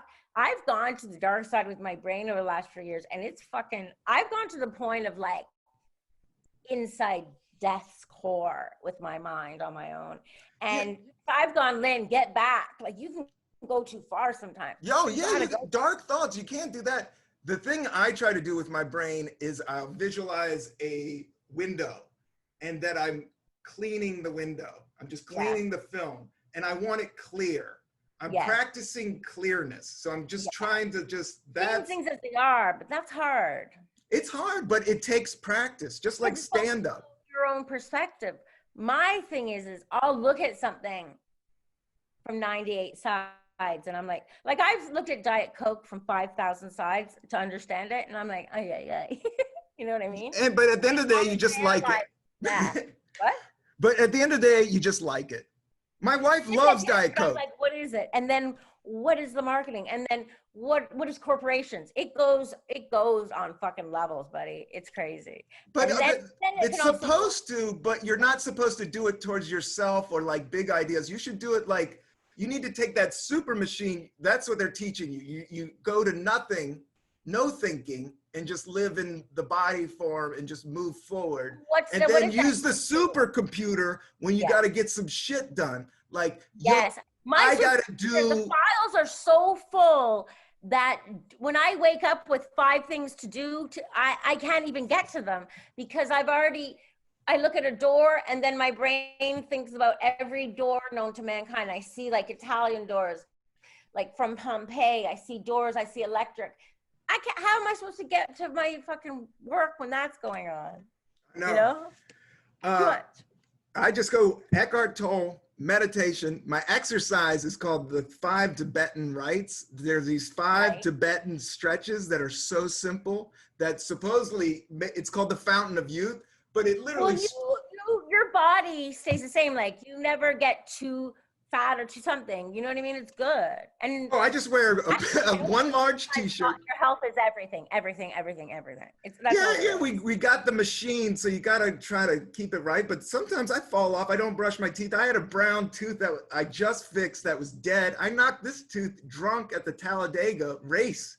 I know hardcore rednecks. Like, you know, like. Oh, it's wild that you came from that. Like, I wouldn't. But I grew up in DC. I'm like born there, and then I was the outsider in the South.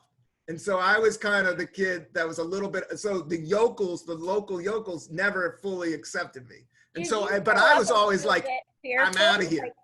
Like, did you grow up like, fuck, the world's fucking scary? Or more like, what's going on? Like, how did you survive? Like, in a way. Yeah, the world was scary. When I first, like, somebody got shot in our alley. And then that's a crazy, then my dad lost his job. I went to public school in inner city. Like, people would fight in the street. Like, but it was still the 70s and the 80s. And there was a sense of innocence. It was before crack. Yeah. And I had an older brother and an older sister, and we just made our way. Is so dark. Oh. You just get hit. You take a couple hits, but I also had a lot of fun. Like, I've had fun. Sure, I've tried things, but I've also had, the weird thing about me is in the fact that I ended up doing heroin, but I've always had a line, like, and another thing too is I'm not ambitious enough to be a true drug addict because you got to fucking go out there and buy it. You know what I mean? Like, the truth is, it's like, you gotta be ambitious to be really into drugs because you gotta find them, you gotta pay them, you gotta find them. I know, it's a pain in the ass. So I don't have the wherewithal anymore or anything to do that, but it's hardcore. Like, you grew up hardcore, like, that's wild. Like, my dad died when I was 10. Growing up in San Francisco doing stand-up is very different from where you grew up. Yeah, that was like going to San Francisco, even moving to San Francisco was like a huge deal in my brain. Like, even just hanging out at the Punchline was like, yo, this is the cool, Bill Graham runs this place? Oh shit. Wild. Yeah. I love Grateful Dead. I love old rock and roll. I know so much. I would read Rolling Stone and Spin cover to cover. Remember how fun that was? Yeah. I'll just sit in your bed and read Rolling Stone and Spin. Just, my God, there's a whole thing on whoever. Some stupid band that you thought was kind of cool. Yeah, I used to think bands were forever. Like, I wish when I was younger, like when I was younger, like Dallas, you know the show Dallas? Okay, that was a hit show. Like, when I was a little kid, and the car that everyone wanted was Mercedes. I didn't realize that was going to change. I thought the stars and everything, like Miss Marilyn Monroe, you know, and like, I thought those were our set. I didn't realize they were going to change. If someone had said, oh, by the way, everything changes, like, just tell me that when I'm little. Otherwise I'm setting everything in stone. It was ridiculous. I'll tell you right now, everything changes, Lynn. I know, but at the time I was like, well, hold on a second. That was like, no, things are like there's no guarantee that Los Angeles will be inhabited. Like, you know what I mean? Like, it's crazy. There's no guarantee that shit will snap back in a cooler way. You know, I think maybe people are going to be online. Like, now we could talk like this. I could move to some fucking treehouse in the middle of nowhere and still do. I know. That's what people are starting to realize. What? I think that's what people are starting to realize. Oh, like, it's going to spread it out. Is New York over? No. Is it going to get some of the weirdo and the riffraff and maybe the elitism, Epstein Island motherfuckers out of here? Yes, hopefully that. Do you think it will? Or do you think they're so rich they'll just stay there? Yeah, but all these businesses, you got to support small businesses. Like I know that's this is like capitalism cracked. Like I read too, like big, big stores like say H&M, fucking that just make trash. But think about the money it goes into having that. Like if that breaks down, that's a crazy operation that breaks all down. all Like think those about having jobs. Yeah. the rent in Manhattan. How do you make profits? It's insane. Yeah, Yeah. people are Oh, leaving. It's the same thing with San Francisco, but the thing about New York, like I said, it's strong. Like this is some of the strongest, hardest he's motherfuckers. gone through so much stuff. So Yeah. yeah, it's Yeah. so much stuff that these people, like this is Jersey. I'm not one of these dudes, but these dudes are hard. These guys, Yeah. they're gonna make it work. They're gonna get through it. They're gonna figure it out because there's so many people. Like, yeah, you can Also, rag on people New are York, innovative. People but were somebody just crazy. left that I People were knew. innovative. Sorry, Yeah, what's that? somebody just left town. People are leaving town, like friends, like leaving for good. Like gone? Like where they're going? Gone. But guess what? Their apartment goes up. People are jumping. There's no problem. That's why I'm paying too much for apartment. I want something to go down. But also, I fucked up. Like Mitch died, and then I had a relationship that I fucked up, and so now I'm like, well, I'll just be on my own. So it's really hard to like throw down an anchor and choose. So I'm crazy, but yeah. You know But you're like, not. like you have a family in New York. I like, believe in you, Lynn. I believe in you so much. I think you're that's so crazy. I thought smart. it was all over. I think you could produce a television show. I think you have a producer brain. I think you could do a cartoon.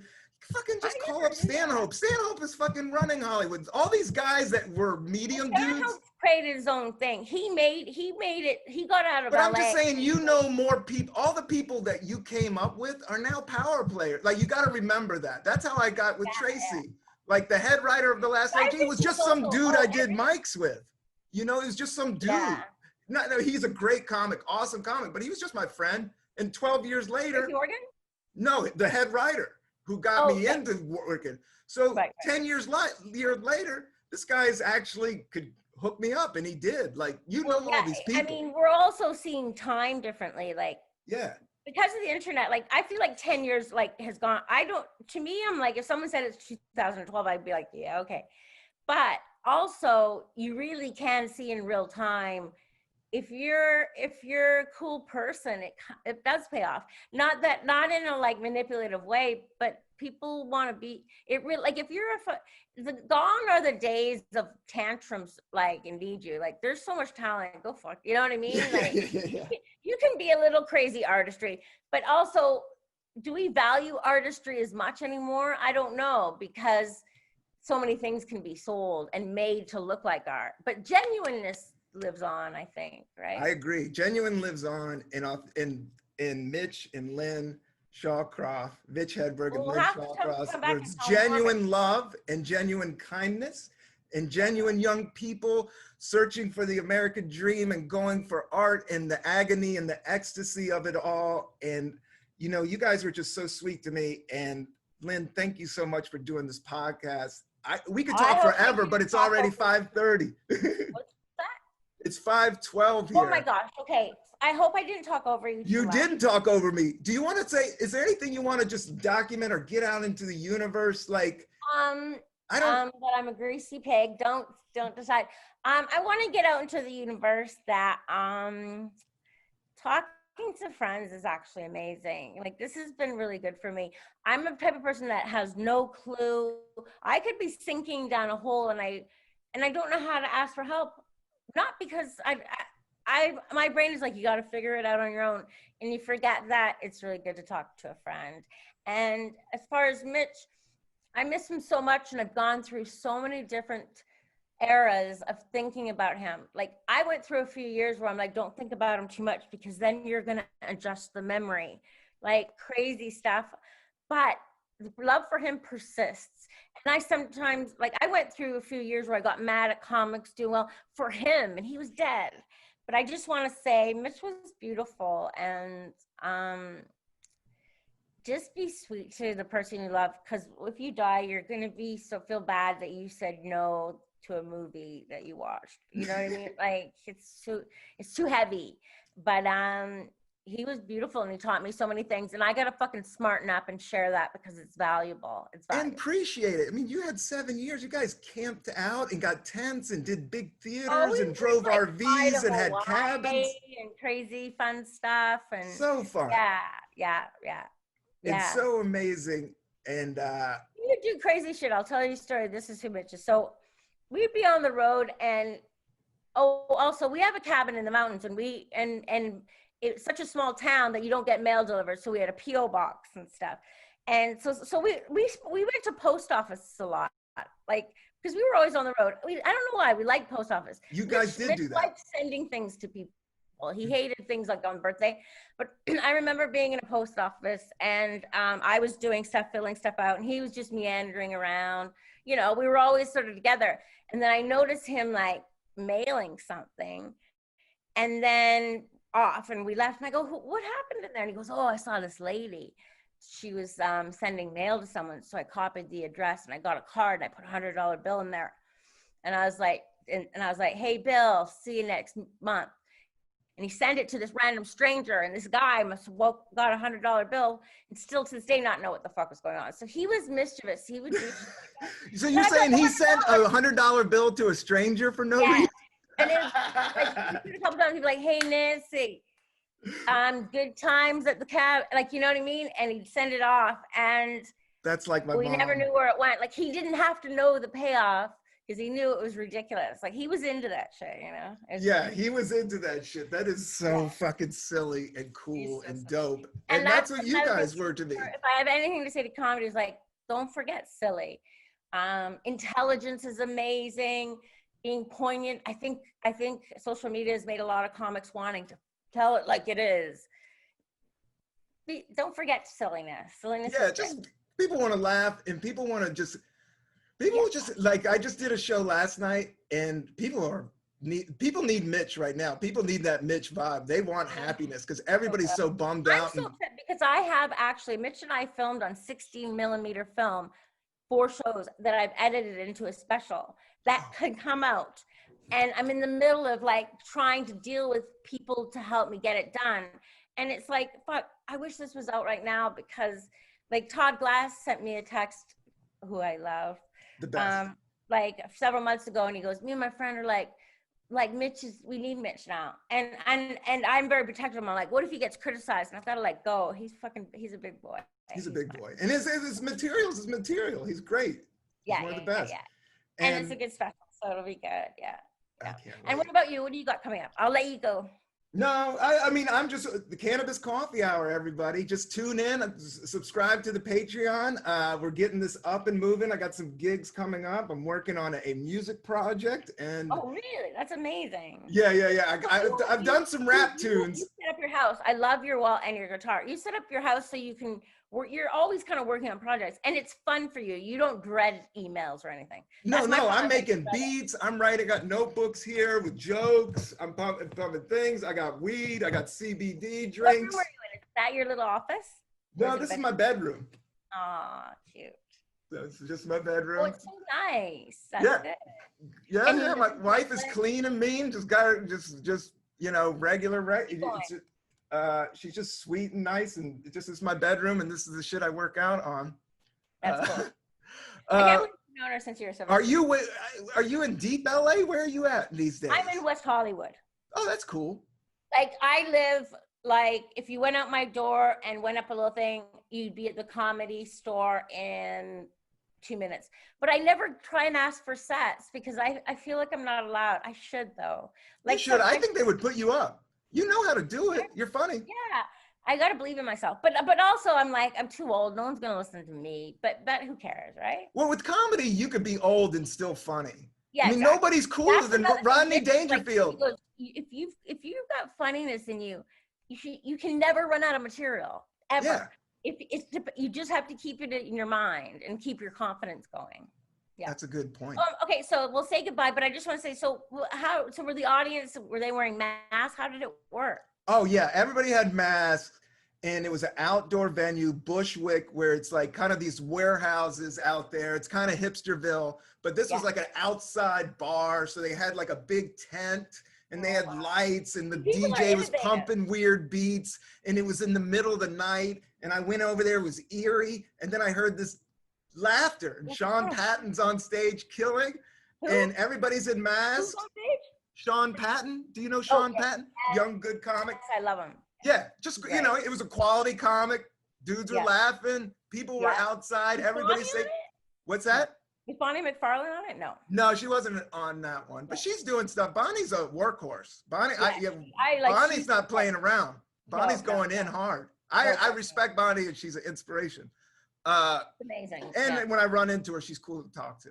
Yeah, but, yeah. So it was super chill, and I only did 10 minutes. So my plan was just go in, do it, and get out. Like, I'd never done it before. I Right. think I'm gonna hold off, but I just wanted to try it out. That's cool though. It's fun. Yeah, it was fun. It was the same shit. Nothing's, you know, everybody's kind of weird and awkward, but all stand-up shows are like that anyway. And then you get people laughing, and it works out. And then you just get out of there. So I got some laughs, spit out some new COVID bullshit, and got some new jokes, and then ran. And then that's cool. and then That's cool. scrubbed up. I had Clorox wipes on Oh, me. you'll be fine. Yeah. Yeah, when you live with people, you got to watch out. Like, I just want to know. I think I've had COVID like months ago, but I don't know. So it's all Yeah, you might. If I had the antibody, I got the test and I didn't have the antibody. But my cousin lives here and he had the antibody. Who did? My cousin. I have a cousin that lives here now. Yeah. And he got the test and he does have the antibody. He must have had it earlier. So he got the antibody. Wild. So wild. It's a weird one. So if you had the antibody. It's a wild, weird time. Yeah. Oh yeah, this is the weirdest. But it's kind of entertaining if you don't look at the horror of it. Well, yeah, the horror of it, like but when you look at the like clowning fights and weirdness, like but to me, what's weird is like, oh my God, like the ricochet of things shutting down. Like, like we still need our electricity. Like we can't let what if it goes to mayhem and famine? I don't think it is, but like, we're also like a little bit in bubbles, everybody, like even like hardcore people. I don't know. It's a weird thing. Yeah, life is fragile. When the people who don't believe it's real, what is that about? It's so weird. Yeah, that is so weird. But I think people don't, because it's a bummer if you need to go out and see people, if you're used to being Charlie Dude at the bar or whatever. Yeah. But I was telling you, like, I've been loving this time alone. Like, I can find myself, I can entertain myself. I got no problem with. I don't get bored. Yeah. I don't get bored. I could draw. I got color. I'm learning. I'm terrible at the guitar. I could do that. I could write. Okay, I'm and last editing thing, shit. maybe we can talk about it is we didn't get to talk about pot. So THC makes like I'm nervous of that. So I would say stay away. It wasn't like it used to be like you buy pot joints. Now it's insane. I feel like it surpassed me, so I don't get it. I would love something that it can go get it. I sort of know what's in it. That is just sort of you know what I mean? And can you suggest anything? Is CBD for real? It's like in everything. Yeah, well, you have to get the right stuff. Hello Sunshine is the CBD. This is the CBD tea.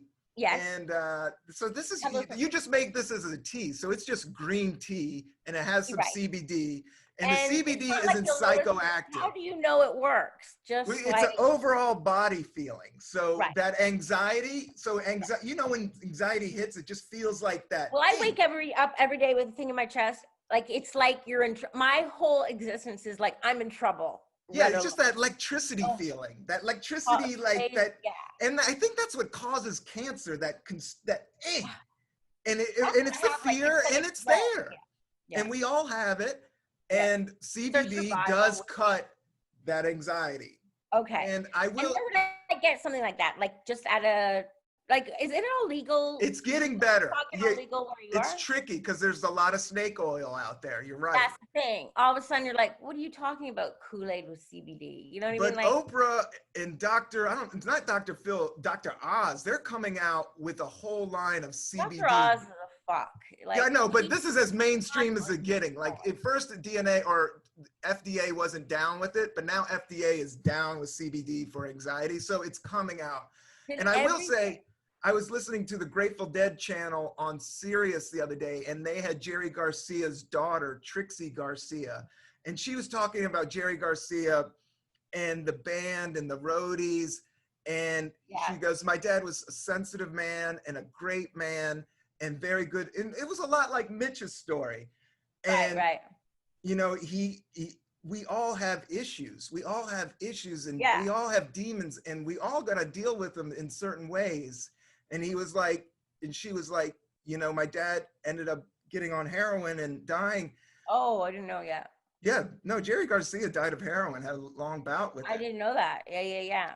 But Trixie was like, thank God for cannabis legalization right now and CBD. Oh God, yes. So, and that it's legal. I think a lot of it's the black market. Like when you start dealing with street drugs, you're dealing with a whole ethical, as you know, like the shady element gets in there because it's black market. To an opiate, when it was heroin, and you never come like people would think like, oh, we must hang out and have this, and there's a scene.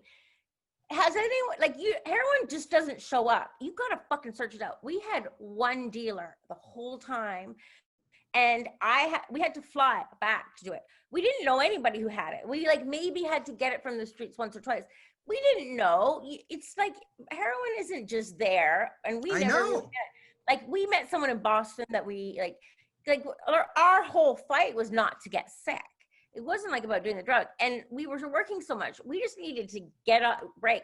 When Mitch died, about 2 weeks after, I just went to rehab, got off it, and that was it. You know what I mean? Like, so proud of you. Like I don't even think of that as a big thing, but people sometimes like write one woman shows about it. But to me, that was the least of my worries. Like some people are like write an entire movie about getting off the drug. I was just like, I won't be able to deal with his death if I'm on drugs. Like I'm like, I just gotta do it. So my Dave Becky set it up 2 weeks after Mitch died. He picked me up at a hotel, took me there, and I was like making excuses. And I went in, came out a month later, and I've never even thought about it again. You know what I mean? Like that. Oh, that's really nice of Dave to do that for you. I mean, that's. Yeah, he knew. He was like. He knew that it could be a bet. That could have saved your life. Yeah, I knew I couldn't deal with Mitch's death mentally if I had to. Like because we both had parents die young. It's heavy. It's heavy. Death is heavy. And I was a fucking widow at 35, 34. But another thing about Mitch is like, Mitch and I did the exact same thing. I could have died or he could have died. It's just like his body fluke. Like it's like say we both drank too much soda. Like, you know what I mean? We did the exact same thing down to the fucking brutal. That's how equal it was. The same drug, the same thing. And it wasn't fun. It just became not getting sick really and working too much. But yeah, so it's crazy. I know it's in. I wish I liked pot though. I don't think you don't have to. And I would say go Eckhart Tolle. I would check out Eckhart Tolle. Yeah. But I do think CBD will help you with your anxiety. And I do think if you're a creative person and you're prone to just liking to get fucked up, you know, if you're just like, I don't really like that. You don't. I always did. I enjoyed going out into outer space. I just did. I like being a bit drunky and, like I would do mushrooms, but also I have a lot of baggage. You know like you know what? Yeah, I know. Yeah, like it never crosses my mind to go out for a drink. Like maybe I will this afternoon go have a cocktail somewhere. I never think about that. I'm always like, Lynn, you could get your shit together. So you have your shit together. And I just say that I think the cannabis being legal in this country is going to give a safer alternative than just alcohol, just straight up booze. Oh, and hey, get some nicotine. Hey, you know, here's the coke dude. Guess who the coke dude knows? This girl, you know. It's the and then it really what it all really comes about, like, because there's a euphoria and fun and you have a great time. And then if you have the problem too, if you have cash and a connection, if you don't have either of those, you got to seek it out. So, but if you do have someone, and a lot of people, like, I find like coke dealers, I don't really know. I don't know anything now, but they're always a bit of a fucker. Like, yeah. A bit of a like, here, I got something for you, but let me do like, you know what I mean? There's all that game. And I think Mitch liked a little bit of the game too. Like he liked to watch it. he would also like after a show, he would buy drugs for everybody and then split. Like he kind of like, he was a bit of a puppet master. Fuck, he was evil. No. I don't know. He was never evil to me. But I No, will he say, wasn't. I'm joking. I'm joking. but I will say, just on the gentle. thing of drugs or whatever, and you're young and you shouldn't judge anybody. And a lot of it's just spending time with your friends. So it's like some of those things is like the one thing I regret, and I've never done coke, but the one thing I always regret was I did Cleveland with Mitch. Right. And Shaylee came up and Shaylee was like, Rob, Mitch and I got some great coke, man. You got to come over. Yeah. And I turned him down. I was like, no. And it bummed me out because I wanted to have that one night that Mitch and I just spilled our guts to each other. And I think that was the time he was going to ask me, he was just going to open up a little bit more to me. I think I think that was going to be that was the bonding experience. But now I'm too old. I'm like, I don't want to do it.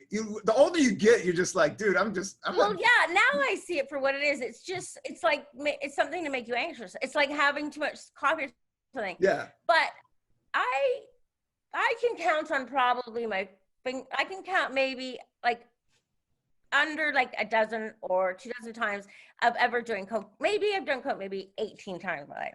And it is fun, but I didn't even know at the time why it was fun. And I'm not good at procuring things. Like I remember once I had a joint in my purse and I like got scared. But so that's a weird dichotomy. The problem with me is with opiates or heroin is you get physically addicted, so you have to do it. It's a fucking riot. But it's too much work. But as you get older, feeling just good and healthy is enough. That's enough. Yeah. And life is going to open up. I don't want to feel too out of control. No. Yeah.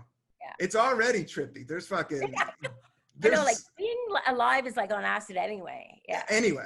Especially with like the president, all this shit's going down, mask. It's already acid out. Do you worry about all that? Or do you just go, what the fuck? I've been living on a prayer for so long. I mean, this is just it's just normal. It's not normal, but just like, I never knew if next month was ever going to work out. Right. I've never had that amount of money. I never had that much security. Right. And now I'm kind of slowly getting there, but I kind of don't want the super fame. I would love to just curate a cool, positive crew with you and work with people I like and vibe with people I like. So I'm having a blast in life. I do pop off and sometimes I slip out, but on the whole, I think it's a wild, I know it's not forever. You kind of get like I, you know what I do is I set up things that I'm supposed to be worried about. Like I should be worried about that. So I am, but I don't, but like, if I just really trusted my instincts, I would be way better. But I tell myself to be like fucking crazy. It's weird. Yeah. That's the trick. But you speak the truth, Lynn. These I don't know. So it's like, also truth is very slippery now. Yeah. So I'm like, is this the truth or am I just some privileged bitch? I don't know anymore. You know what I mean? Like, who knows? Yeah. Who knows? Yeah. But the only moment we have is right now. So it's like, really so worrying about the future, you have no control about. That's the super unknown. That's what I was talking about. I should have. And I remember John Doerr would be like, well, you can't do anything about that. It's now from now. Like, but I should have written a book 5 years ago and this would have happened. Like, why am I thinking? So I'm going to do Eckhart Tolle.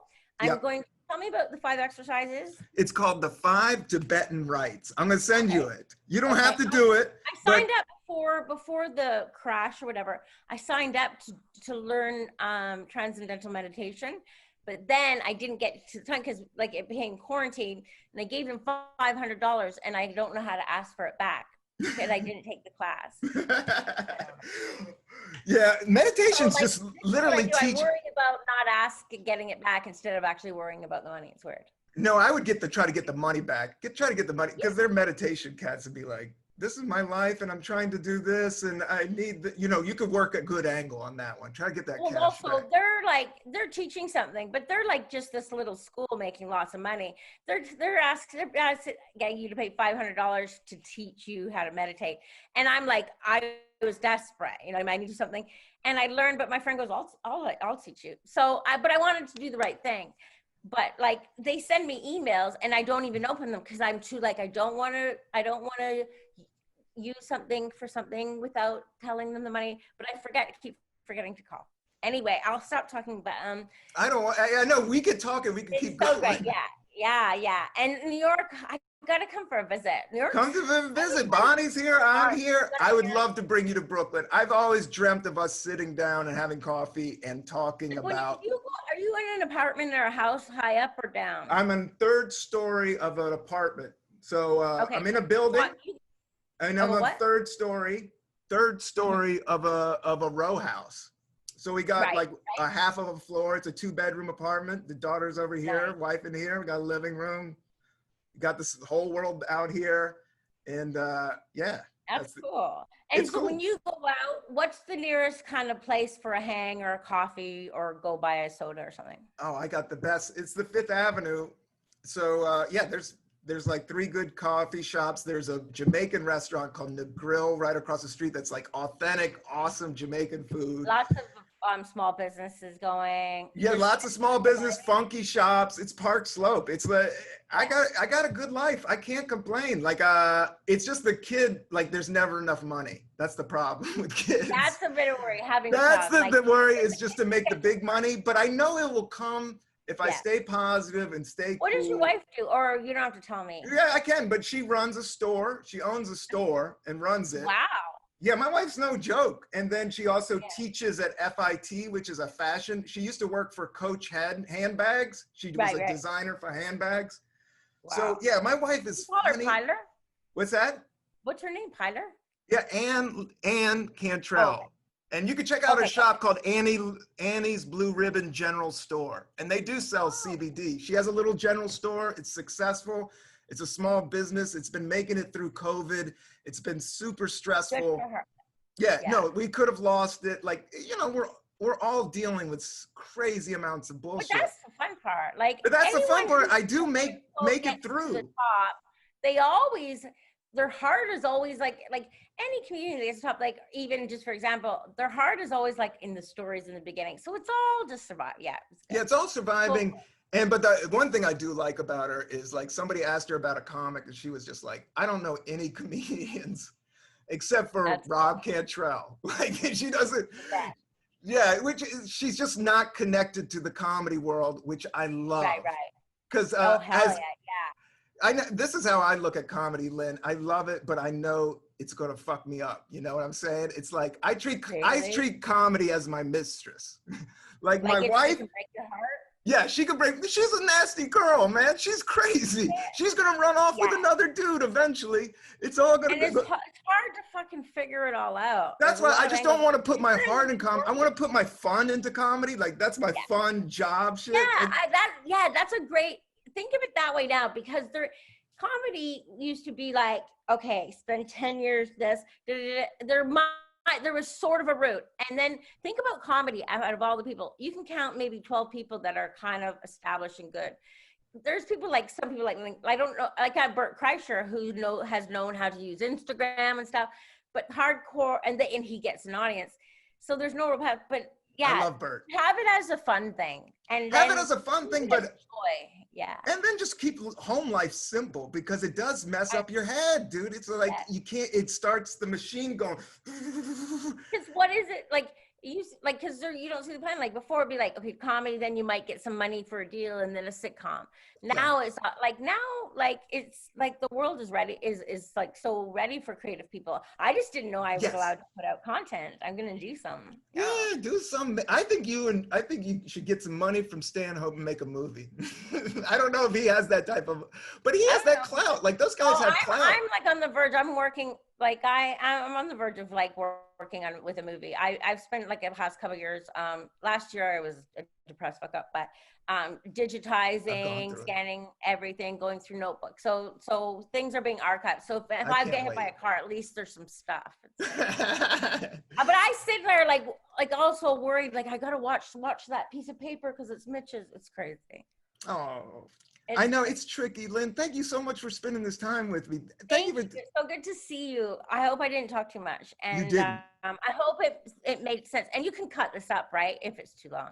No, right? I think it all made sense, and I think you were amazing, and I think you're Okay. amazing. I And think you are too. So how does it happen? Are you filming both sides? I Which think is the software is really user friendly, so it switches back and forth. So when you're talking, the camera will be on you, then it'll go to unbelievable. me, and it'll go back I'm and forth. scared about the camera seeing me looking. Oh God. Oh. Oh, you look dope. The hat looks dope. The glasses look dope. We're talking about Mitch. You look cool. You're being yourself. Your eyes are beautiful. You're a pretty girl. You're a good flower. But it is. Oh, it's so wild. Like, think about the technology. Like, I think about Mitch too. He filmed so many things. He was documenting. Like, I feel like, oh, he missed out on stuff. But I can't think that way. Think about it. I didn't even have a Zoom account before we started this. Next thing you know, we've filmed something, and I'm talking to my friend in Brooklyn. It's amazing. Yeah, the technology is So getting if user friendly. If I ever like texted you and said hi, that would be all right. Yes, please. Anytime. Okay. Lynn, I don't hang out with that many people. You're on my list of always. Right. Yeah, dude, you're Okay. part of my, you're part of my history. You're part of my that life. You and we're Mitch are part of my like beginning of comedy. So it's like, you're going to always be there in my heart. It's like, yeah. So, and I will say, one of the biggest, coolest things you guys did was you did it. You texted me on New Year's and you said, Happy New Year's, Rob, from Mitch and Lynn.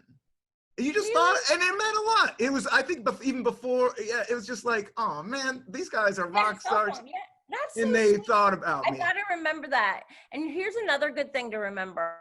Like the fact that you're saying something like, don't forget to say something cool about someone, because I look back now and I'm like, I should have told Mitch how much like his ears, I loved them, you know what I mean? And I did that. Like he'd be like, always quit staring at me, but you know what I mean? You got to tell your friend like, oh, you know, it's great, I love your laugh, because it helps. People don't know, we're lost a little bit. I think people are like I look around at images and try to reflect back, who am I don't know.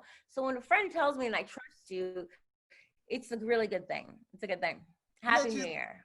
I called you Mitch. I said, Lynn, you're just a rock star. I mean, I see you both together, like your essences are the same, but I know you're an individual and I believe in you. And I think you guys could be producers. Like when I saw you and Mitch, I was like, those motherfuckers are smart and creative and they could be directors. Mitch was always planning. We were going to create a festival, a comedy outdoor festival. I have it all written out. We had plans.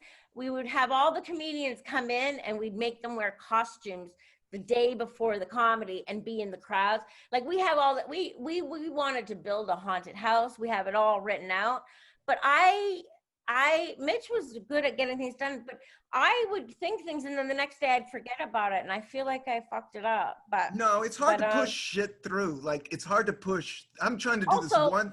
We were working so much. Like you got to push it through. We were on the road. We were on the road 48 weeks a year. Like it never stopped. That's too hard. That's too many weeks a year. It was too hard. Yeah. We were breaking down for sure. I mean, it was like when we were breaking down that last year, it was also just pure and utter exhaustion. Mitch had been on tour for 16 years. You know what I mean? I know. Crazy. Wow. He got to that point, and then he rode the wave, and the wave was so big that he created. But we needed to stop, readjust, and come back. Like, yeah. I also always thought things like ended, but Mitch was like, never count anybody out in comedy. Like, I remember seeing comics that would be like kind of like that, and then 5 years later they got a TV show. I know. Never count it out. That's and don't be dicks to anybody because you just never know who's gonna pop. Even in general, like you just don't know. Yeah, it's amazing. Yeah. All right, Lynn. All right, buddy. I love you. Thank you. If I look gross, just put a mustache on me. You don't look gross. You don't. You sound awesome. You sound cool. You sound like you. What's that? Have you ever had a beard or a mustache? Yeah, I've grown some goatee stuff, but I shaved it up for you because it does gray out and it looks weird with the gray. Does it look weird on you? But I had a goatee going, but it's a little greasy. Sometimes I let it go, but I like shaving it up too. I mean, I feel for men. Like every day they have to like go touch, like it's your face. Yes. But anyway, yeah. All right, sweetie. It's good to talk to you. I'll see you soon and we'll talk again. Yeah, text me anytime. When you put it up and I'll put it out. Oh, you're the best, Lynn. Thank you. I didn't say anything mean about anyone anywhere, did I? No, we didn't trash anybody. Everybody was dope. Okay. Yeah. All right. All right. Love you. Bye, sweetheart. Thank Bye. you. You rock. All right, Lynn.